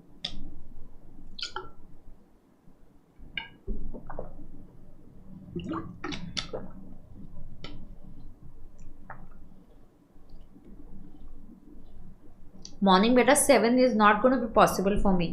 मैं 7:20 7:30 की क्लास ले सकती हूँ, और क्लास वैसे भी 2 घंटे से थोड़ी ज़्यादा होनी चाहिए, 2.25 घंटे तो भी होनी चाहिए। तो 7:20 में स्टार्ट करने की कोशिश करूँगी 1 और 2 डेज, बट पहले फ़िलहाल 7:30 to 9:30 रखते हैं 3 दिनों के लिए, जब तक यूट्यूब पे है। फिर ऐप पे शिफ्ट हो जाएंगे, और ऐप पे शिफ्ट हो जाएंगे तो हम कोशिश करेंगे कि 7:20 को लेक्चर चालू करें, like I told you, I have to make tiffin for my son in the morning, and all that happens only by 7:15, and then I have to come and take the lecture. वो studio on करो, setup करो, start करो, तो ना मुझे delay करना अच्छा नहीं लगता है. So I like to start on time. You have seen on YouTube also, अगर मेरा लेक्चर 7 बजे तो लगभग 2-3 मिनट आगे पीछे.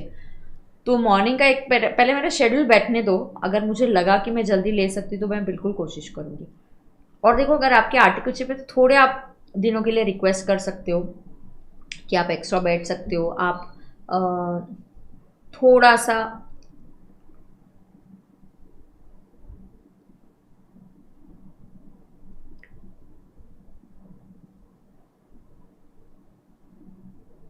what if goods are sent for operational purposes and later returned? So basically if they are goods then they will be treated as supply. तो यहाँ से सप्लाई होगा, जब तुम रिटर्न करोगे वहाँ से वापस सप्लाई आ जाएगा. तो बेचते वक्त भी सप्लाई आएगा और वहाँ से बेचते वक्त भी उनका सप्लाई हो जाएगा. Sujal, 8 is going to be a little late, so let's stick to 7:30 to 9:30 for 3 days. जिनकी आर्टिकलशिप है आप थोड़ा सा रिक्वेस्ट करो कि 9:30 के बदले 10 कर दे, तो हम 9:45 तक मैं आपको छोड़ दूंगी. तो आपको भी रेडी होकर बिल्कुल बैठना पड़ेगा सो that you can leave for your office.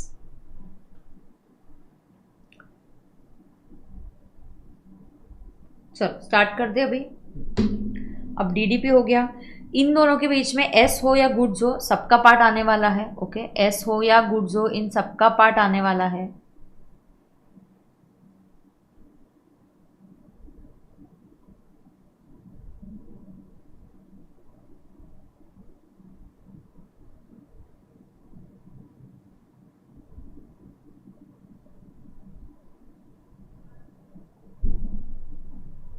All right, thank you so much. But Shubham, try and attend ना. थोड़ा ऑफिस में बात करोगे तो हो जाता है. Everybody understands, right? So you can always wait a little extra. और morning, early morning fresh is always good for us. And I try to start with, let me start. एक बार मॉर्निंग का शेड्यूल फिट होने दो, then will do.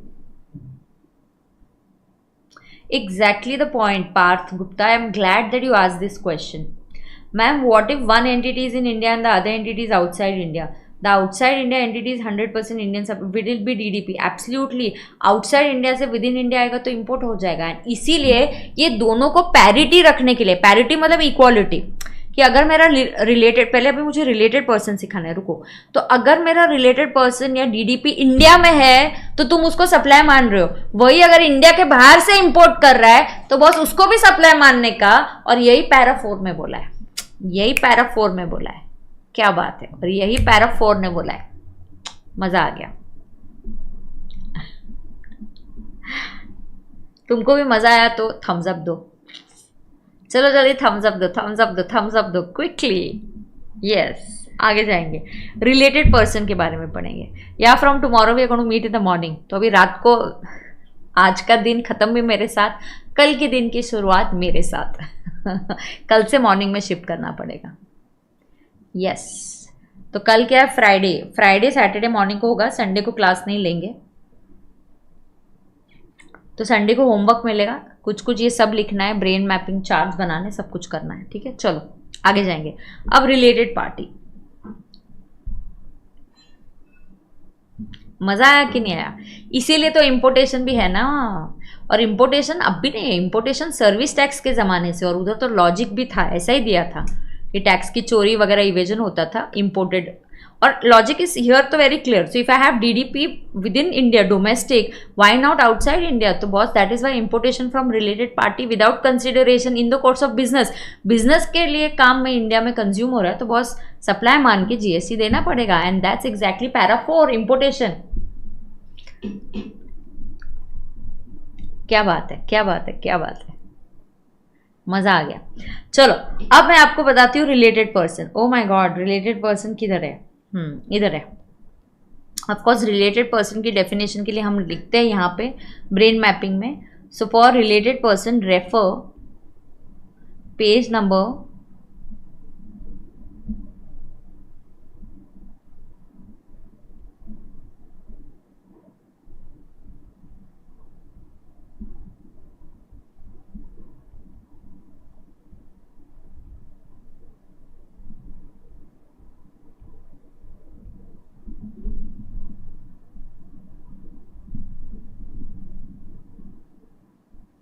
Okay अब related person में सबसे important definition है फैमिली और एम्प्लॉय एम्प्लॉयर। ओके सबसे इंपॉर्टेंट डेफिनेशन है फैमिली और दूसरा इंपॉर्टेंट डेफिनेशन है एक मिनट, सबसे इंपॉर्टेंट डेफिनेशन है फैमिली और दूसरा सबसे इंपॉर्टेंट डेफिनेशन है एम्प्लॉय एम्प्लॉयर। बराबर यस। तो हमें यहाँ पे ये समझना है फैमिली की डेफिनेशन क्या है। So just read this, family spouse and children always, they are always your family, parents grandparents brother sister only if they are financially dependent, only if they are what financially dependent on you, correct। तो ये देखना definition of related persons. तो यहां पे हम देखेंगे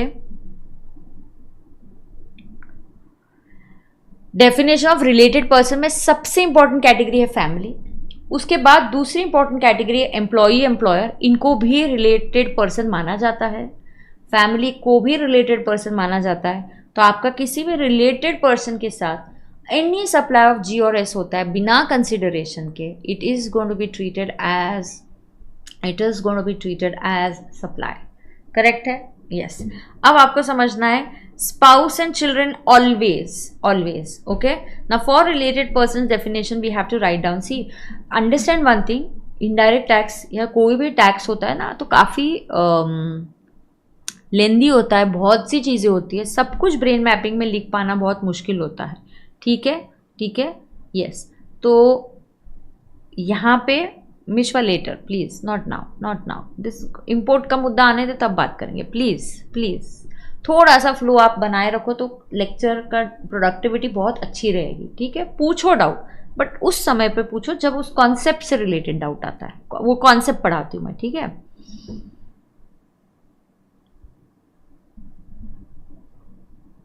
हाँ अब सुनना।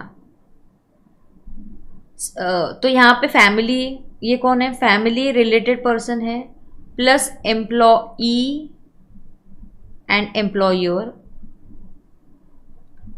एंड प्लस डॉट मतलब और भी चीज़ें। तो वो कहाँ है? हमारे कॉन्सेप्ट बुक में। कॉन्सेप्ट बुक हम ओपन करेंगे क्या? यस हम ओपन करेंगे। यहाँ क्वेश्चन बैंक भी है,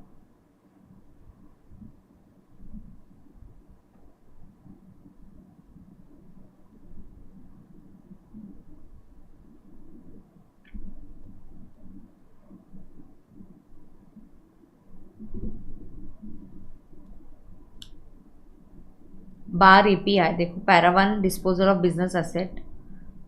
अब हम इधर आए, रिलेटेड पर्सन, ये गलती से डीसीए बीच में आ गया है। ओके ये एजेंट प्रिंसिपल वाला पार्ट है, ठीक है वो गलती से बीच में। Okay related person and deemed distinct person, ये पैरा 2 में है। मीनिंग ऑफ डीडीपी देखो कितना क्लियरली दिया है, branches in same state, single और सेपरेट, ये हो गया, ये सब हो गया। अब एक minute, related persons who are under the influence of another, इसमें क्या इंपॉर्टेंट है? रिलेटेड पर्सन्स में देखो सच पर्सन्स आर ऑफिसर्स और directors of one another business. तो we are officers and directors, एक दूसरे के बिजनेस के हम डायरेक्टर्स है। या such persons are legally recognize as partners, we are partners, तो एक फर्म है हम यहाँ पार्टनर्स है तो हम रिलेटेड पर्सन बन जाते हैं। Such persons are employer and employee, ये इंपॉर्टेंट है, इसको 2 स्टार दे देंगे, ये इंपॉर्टेंट है। Third person controls and owns directly और इनडायरेक्टली, मतलब 25% वोटिंग राइट्स या शेयर्स है दोनों में, तो ये भी 25% से ज़्यादा वोटिंग या शेयर्स है तो ये भी रिलेटेड पर्सन माने जाएंगे। One of them controls the other, voting है या शेयर्स है, अब आप कंट्रोल कर रहे हो, आप इनडायरेक्टली या डायरेक्टली एक दूसरे को कंट्रोल कर रहे हो, होल्डिंग सब्सिडरी जैसा है। या थर्ड पर्सन कंट्रोल्स देम, तो ये बहुत इंपॉर्टेंट है, अगर एक्स वाई और जेड को कंट्रोल कर रहा है तो वाई और जेड बनेंगे रिलेटेड पर्सन, ये बनेंगे रिलेटेड पर्सन। वाई और Y and Z X and Y मिलके जेड को कंट्रोल करते हैं तो फिर से एक्स एंड वाई बनेंगे रिलेटेड पर्सन्स, तो ये क्या बनेंगे? Related persons. अटेंडेंस क्यों कम हो रहा है? भूख लग गई है क्या? सच persons together control third person बोल दिया, तो एक्स एंड वाई दे मिलकर दे कंट्रोलिंग जेड, ये रिलेटेड बन गए। एक्स वाई और जेड को मिलकर कंट्रोल कर रहा है तो वो रिलेटेड पर्सन्स बन गए। बराबर? यस। और such persons together, okay, such persons are members of same family. दूसरा, जो रिलेटेड पर्सन है वो मेरा सोल एजेंट है, sole, not normal agent, sole agent है। सो सोल एजेंट है, so I have, he is the only and the sole agent. मेरे बहुत सारे एजेंट्स हैं, वो नहीं है मेरे रिलेटेड में आएंगे। सिर्फ अगर आप सोल एजेंट हो तो ही आप रिलेटेड में आते हो। Okay, so if we are directors in each others business, we are related. We are partners of a firm, we are related. I have more than 25% shareholding in you, we are related. I directly or indirectly control you, we are related. We both control somebody, so we both are related. Somebody else controls us both, we are related. Okay, तो ये ज़्यादा important से भी ज़्यादा यहाँ important होता है employee, employer and family and sole agent भी पता है। Okay, so same family, family का मतलब देखो यहाँ दिया है, family means spouse and children are always family. Parents, grandparents, brothers, sisters, only if they are financially dependent. Only if they are financially dependent. Okay, only if they are financially dependent. Is that clear to everybody? Is that clear to everybody? ये related person है। इन दोनों के बीच में any transfer of G और S होता है। तो वैसे ही हमने बोला यार एम्प्लॉई एम्प्लॉयर का क्या, अगर हम उनको गिफ्ट करते कुछ, एम्प्लॉई एम्प्लॉयर में गिफ्ट होता है, तो एक क्लैरिफिकेशन दिया कि ये रिलेटेड पर्सन है, तो गिफ्ट मीन्स विदाउट सी हो गया। तो आप इनको गिफ्ट देते हो तो अप टू 50,000 जीएसटी नहीं आएगा, up to 50,000 there will be no GST. But if it exceeds 50,000, okay, तो अगर आपने गिफ्ट दिया 60,000 का, एग्जाम्पल आपने गिफ्ट दिया 65,000 का, then there will be GST on 65,000, then there will be GST on 65,000। समझा क्या? Then there will be GST on 65, मतलब it will be fully taxable, it will become fully taxable. तो ये क्या बन जाएगा? फुल्ली टैक्सेबल बन जाएगा। ओके और नॉट ओके? बताओ, जल्दी बताओ मुझे, ये फुल्ली क्या बन जाएगा? टैक्सेबल बन जाएगा। ओके है कि नॉट ओके? बताओ।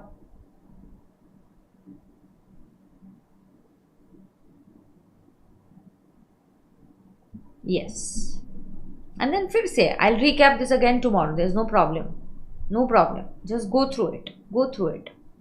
Related person, DDP, any supply of G और एस बिटवीन देम बिना कंसिडरेशन के। एम्प्लॉय एम्प्लॉयर का एक मास्टर चार्ट बना है कि मैम लेकिन अगर वो सैलरी है तो नहीं लगेगा, मैम अगर गिफ्ट परक्विजिट है and it is in the course of employment तो सैलरी मानेंगे और सैलरी पे जीएसटी नहीं लगता है। एम्प्लॉय एम्प्लॉयर का मास्टर चार्ट है, वो कब, जब मैं आपको शेड्यूल 3 पढ़ाऊंगी ना कि सैलरी पे जीएसटी नहीं लगता, तो वो शेड्यूल 3 पढ़ाने के बाद मैं एम्प्लॉय एम्प्लॉयर का एक मास्टर चार्ट बनवा के लूँगी। इसीलिए तो इस बुक का नाम है ब्रेन मैपिंग। एक एक कॉन्सेप्ट को अलग अलग जगह से लिंक करके हम इसको ब्रेन मैपिंग बुक बना रहे हैं। बराबर है कि नहीं? बराबर है कि नहीं? ओके है। कल फिर से रिकैप करेंगे, तो कल फिर से रिकैप करेंगे तो आपको और अच्छे से समझ में आ जाएगा।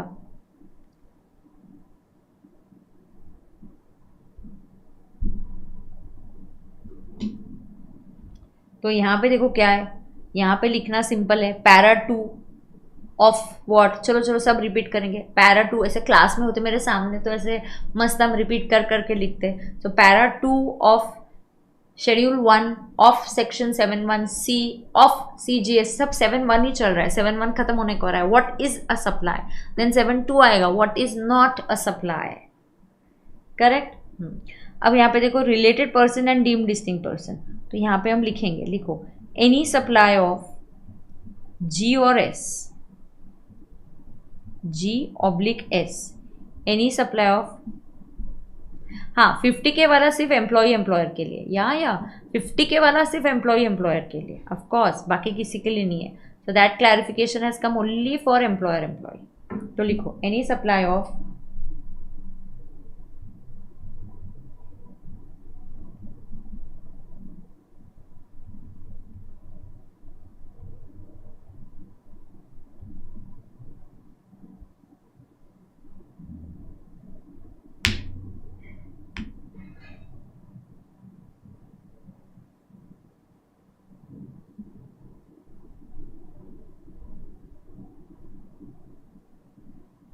डन।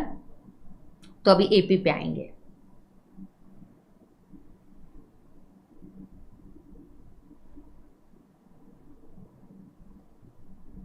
इससे रिलेटेड कुछ सर्कुलर है, कल आऊंगी सर्कुलर पे, बाद में आऊंगी।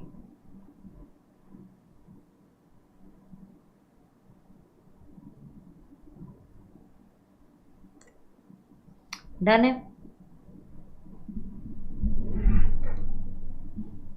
एजेंट प्रिंसिपल पे आ जाओ, क्या दिमाग में जाएगा ना? यहाँ पे ओके है।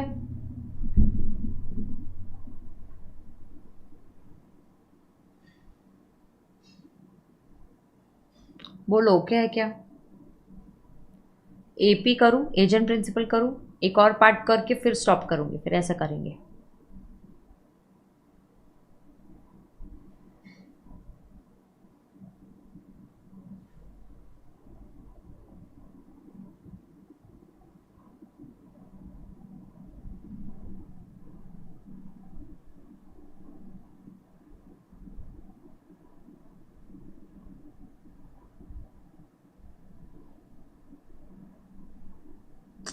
एजेंट प्रिंसिपल करके आई स्टॉप क्या?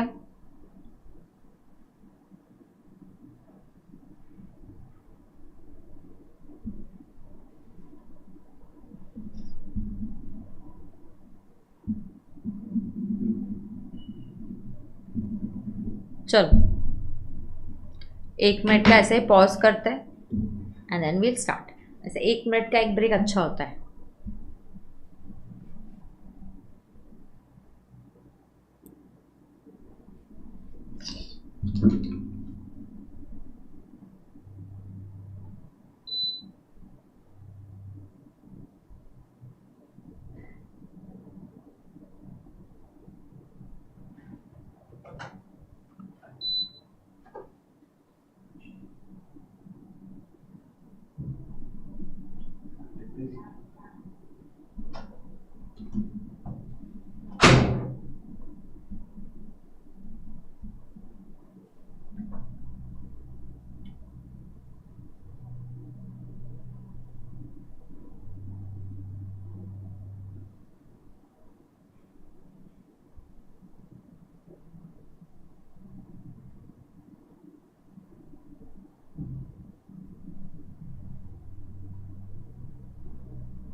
Okay let's start now.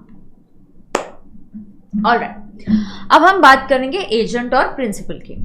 अब एजेंट और principal is a very very good thing and I give you real life very nice example so that you can understand this concept really very well. अब agent और principal में क्या होता है, अब पहले let me explain this and then हम यहाँ पे लिखेंगे। और इनफैक्ट एजेंट प्रिंसिपल के लिए मैंने अलग से एक चार्ट भी बनाया है, अलग से एक चार्ट भी बनाया है, ठीक है? तो उस पर भी हम चीज़ें नोट करेंगे और बहुत अच्छे से समझ के ले लेंगे, ठीक है?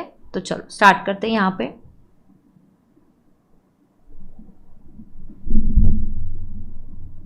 थैंक यू संस्कार, थैंक यू।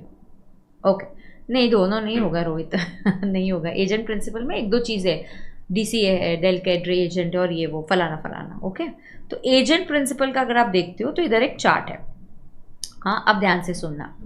अब ये जो एजेंट है तो ये देखो 2.6 का एक चार्ट है। तो जिस फ्लो में मैं पढ़ाती हूँ वो फ्लो में बिल्कुल चार्ट्स बने हुए हैं। हाँ, यहाँ पे एक ब्लैंक पेज भी रखा हुआ है, कुछ हमें अगर नोट करना होगा तो हम कर लेंगे, ठीक है?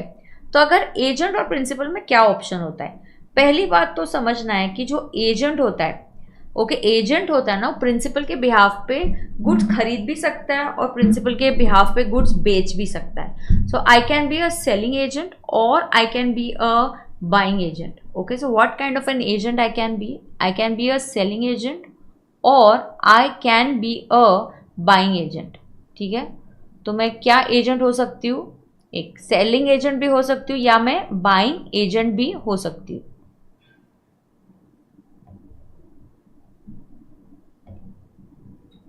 तुम्हारा लेक्चर, हाँ so I can be a buying agent और I can be a selling agent.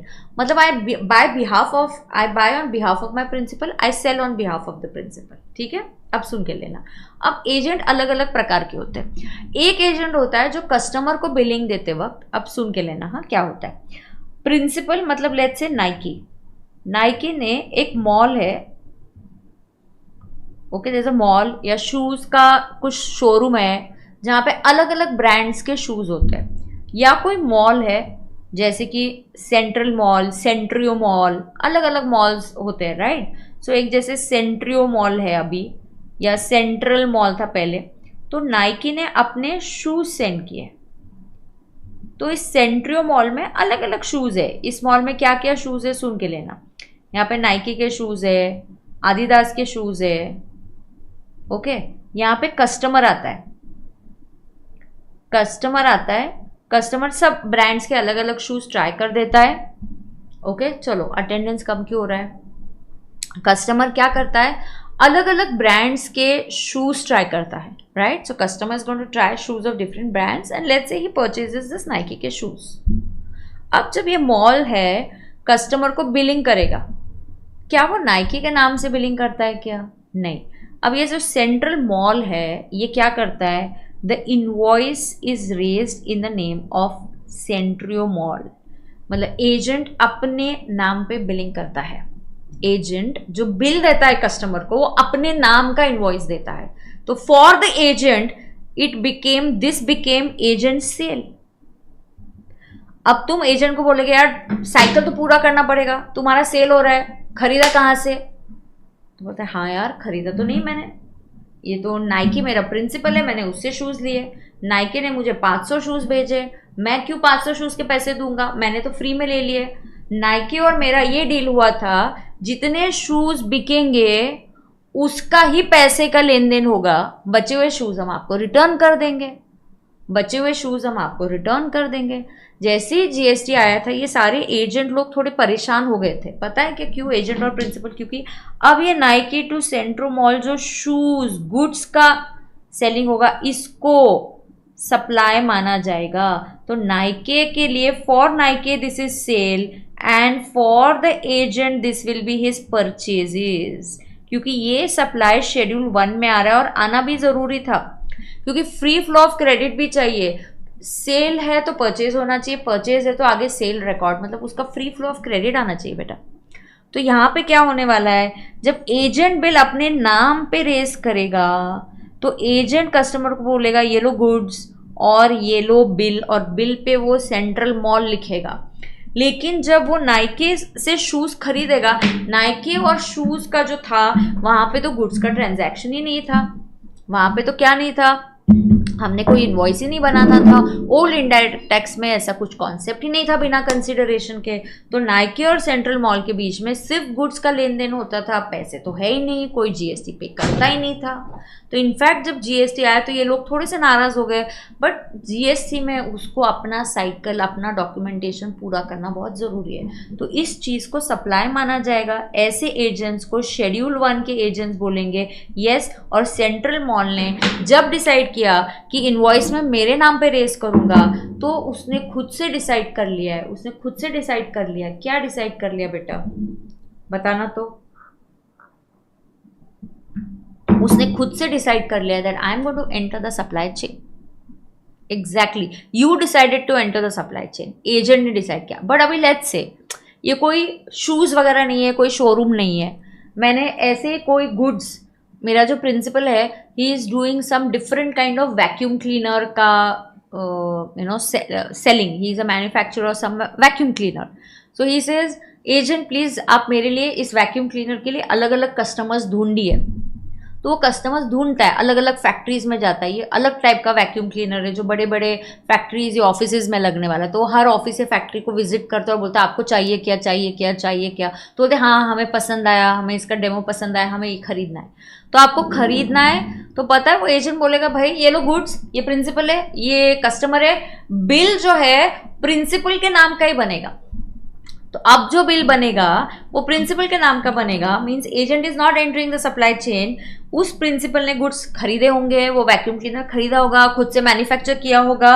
अब वो कस्टमर को जब डायरेक्टली गुड्स देगा तो यहां से यहां डायरेक्टली सेल होगा और एजेंट इधर बैठा हुआ चुपचाप बैठेगा, वो सप्लाई चेन में एंटर नहीं करेगा, तो ये एजेंट शेड्यूल 1 में कवर नहीं होगा। लेकिन तो इस प्रिंसिपल और एजेंट के बीच में सिर्फ गुड्स का मूवमेंट होगा बिना सप्लाई के।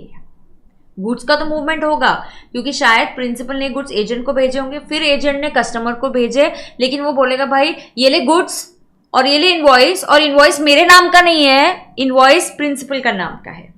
तो the same happens in the case of buying, you know, जैसे here I am helping the principal sell the goods, I can also help my principal buy the goods.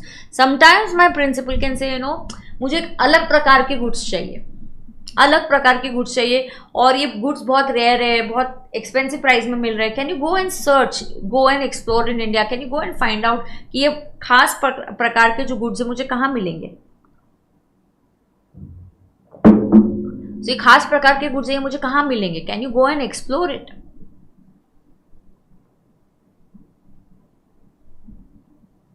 समझ में आ रहा है कि नहीं आ रहा है? तो एक है जहां ये भी एजेंट ही है बेटा, here this Centro mall is also agent and here ये भी एजेंट ही है। अब ऊपर वाले एजेंट और इस वाले एजेंट में फर्क क्या है? दोनों तरफ क्या हो रहा है, Nike to central mall goods, and do you know ये जो पैरा 3 है ये एजेंट और प्रिंसिपल के बीच में ये सिर्फ गुड्स की बात करता है। ऑफकोर्स इस एजेंट को अपना कमीशन मिलेगा, वो तो कंसिडरेशन है, मैं उसको सर्विस दे रहा हूँ, helping you sell goods, for that you give me commission, या that is a normal sale, that's a normal supply, उस पर जीएसटी आएगा। वो शेड्यूल 1 वाला ट्रांजैक्शन नहीं है। शेड्यूल 1 वाला ट्रांजैक्शन शेड्यूल 1 वाला कब बनता है? जब कंसिडरेशन मिसिंग है। माने प्रिंसिपल ने एजेंट को गुड्स सेंड किए और बोला ये अभी तुम्हारे शॉप मॉल में रखो और बेचो, या प्रिंसिपल ने वैक्यूम क्लीनर भेजा, हाँ तो आगे कस्टमर को बेच दे, या एजेंट ने प्रिंसिपल के लिए गुड्स खरीदे तो सप्लायर ने एजेंट को गुड्स दिए, एजेंट ने प्रिंसिपल को दिए, हमारे बीच में गुड्स का लेन देन हुआ बिना कंसिडरेशन के। ये तभी सप्लाई मानेगा if agent enters the supply chain anywhere agent says या तो मेरे नाम पे बिल दे दो या मेरे नाम का बिल ले लो। तो एजेंट जब सप्लाई चेन एंटर करता है वो बिलिंग सेल वाला या परचेज वाला अपने नाम पे करता है तो वो शेड्यूल 1 वाला बन जाएगा। जैसे अगर सेंट्रल मॉल अपने नाम पे बिल रेज करता है तो ये उसका सेल बनेगा। तो नाइकी जब सेंट्रल मॉल को गुड्स भेजेगा तो नाइकी के लिए और ये ट्रांजैक्शन भी सप्लाई बन जाएगा because agent has raise the invoice in his name. One go में समझा कि नहीं समझा? चलो बताओ जल्दी।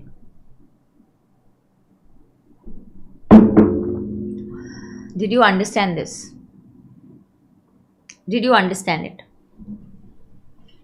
चलो, are you understanding it? So here there are 2 options, okay? So let's complete this. मैं आपको दिखाती हूँ, एक सेकेंड, यहाँ पे टीचर्स कॉपी में होगा, मैं दिखाती हूँ आपको।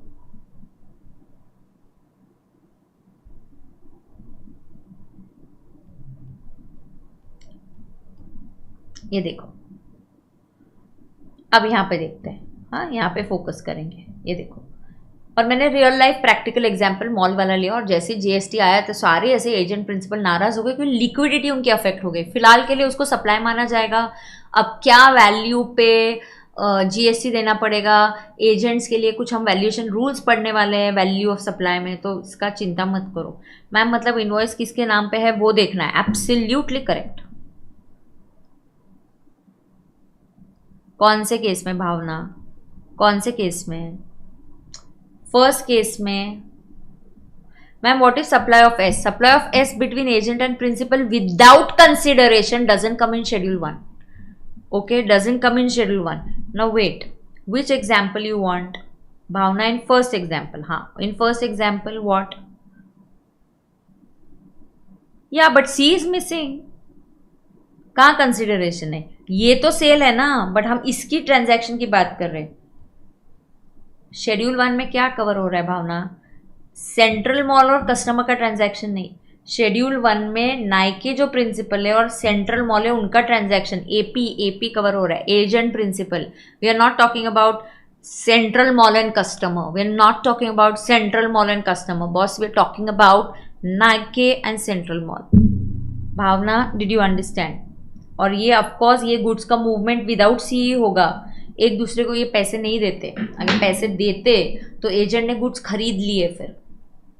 हाँ, इधर एजेंट ओनर नहीं है, एजेंट प्रिंसिपल के गुड्स बेच रहा है, इनवॉइस अपने नाम का बना रहा है, तो वो शेड्यूल 1 में आ गया। शेड्यूल 1 में आ गया तो transaction between principal and agent of supply of goods जो बिना कंसिडरेशन के हुआ है उसको सप्लाई माना जाएगा।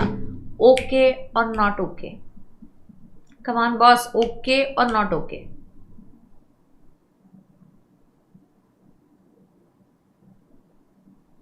चलो मैं यहां पे देती हूं, आप लिख के लेंगे, आप नोट कर लोगे।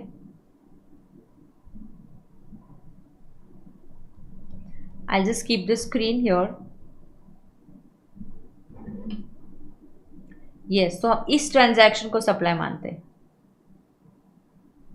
ऐसा नहीं होता है निकिता, गवर्नमेंट को टैक्स देने के लिए नाइकी ही लायबल है, बिल्कुल नहीं। सेलर लायबल है, सेलर लायबल है। तो between central mall, don't go to the basics, between central mall and agent seller is central mall, वो लायबल है। Between Nike and agent, Nike is the supplier, वो liable है। So the funda is very clear. Always supplier is liable. Very rarely recipient is liable in RCM, Nikita. Come on, we know this. Come on, so please note it down.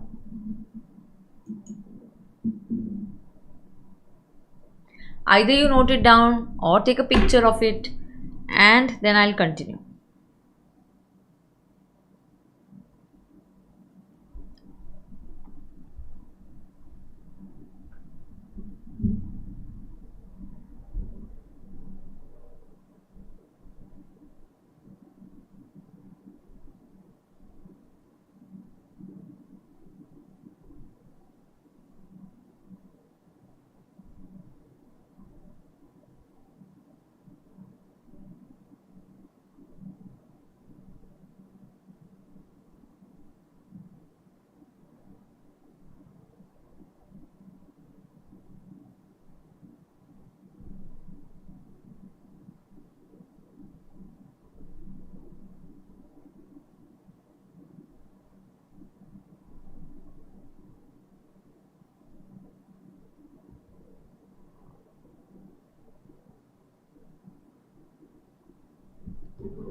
Yup, are we okay?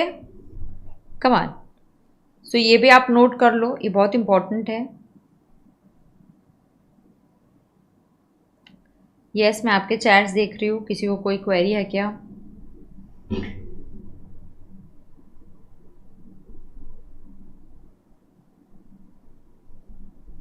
So note this down. So today we completed agent and principal. ऐसे ही selling agents हो सकते, कभी buying हो सकते। तो you know there is a supplier, supplier ने goods agent को दिए और एजेंट ने गुड्स प्रिंसिपल को दिए। अब सप्लायर पूछता है मैं बिल किसके नाम पे बनाऊं, एजेंट बोलता है मेरे नाम पे। तो सप्लायर जो है, एजेंट क्या करता है, he receives the invoice in his name. तो ये एजेंट के बुक्स में मैंने खरीदा, परचेज दिखेगा, तो इस ट्रांजैक्शन को एजेंट को सेल दिखाना पड़ेगा। तो ये वाला एजेंट शेड्यूल 1 में कवर हो जाएगा, और बिकॉज वो शेड्यूल 1 में कवर होगा इसको सप्लाई माना जाएगा।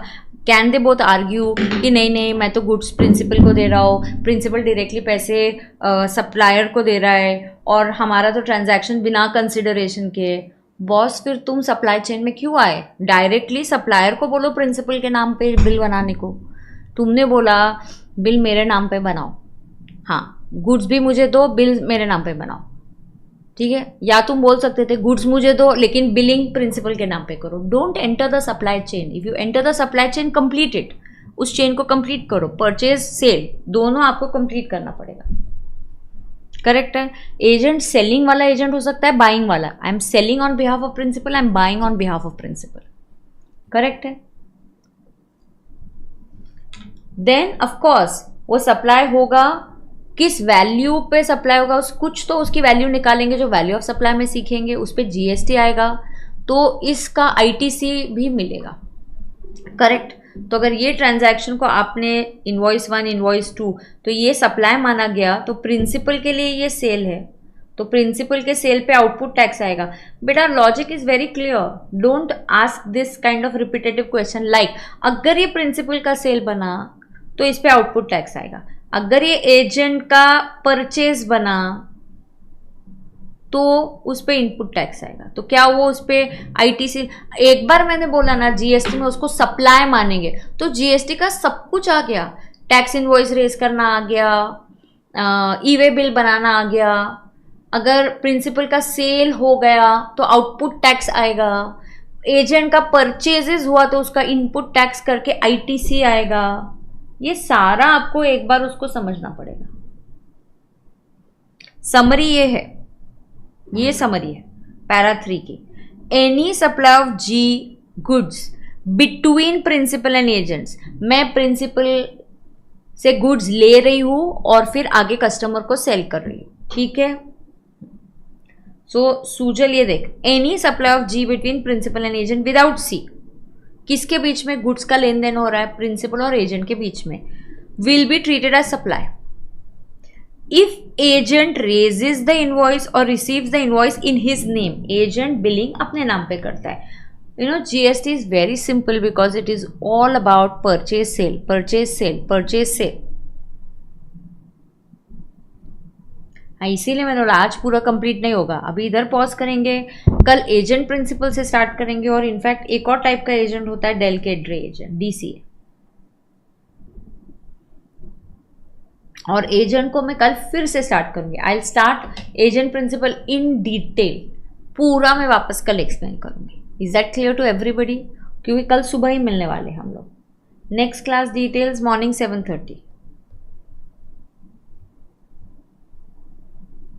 सारे बच्चे रिपीट करेंगे। क्लास कितने बजे है?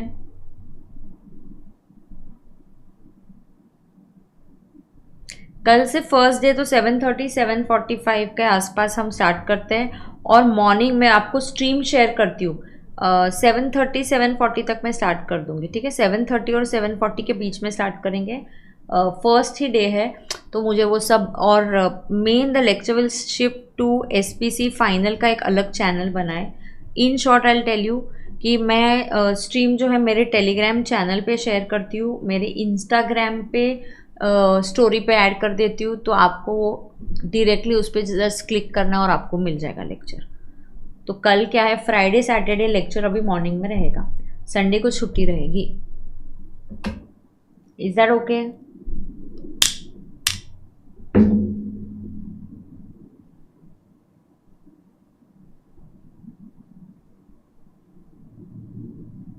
कम on everyone, is that okay? किसी को कोई प्रॉब्लम है क्या?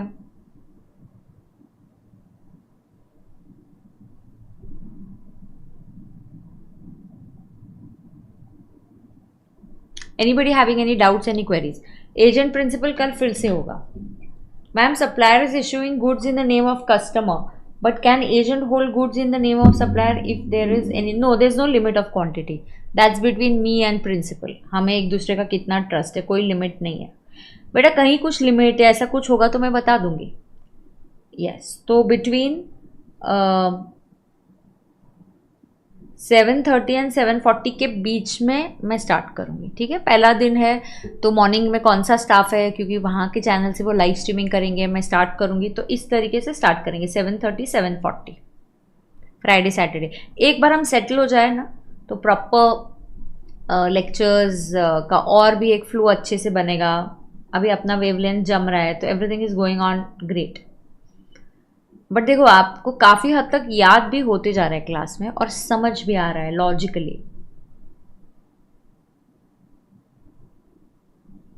करेक्ट है। चलो, thank you so much, I will see you all tomorrow morning. तो जल्दी मुलाकात होगी, सुबह ही मिलेंगे। Okay, ta-ta, bye bye, see you.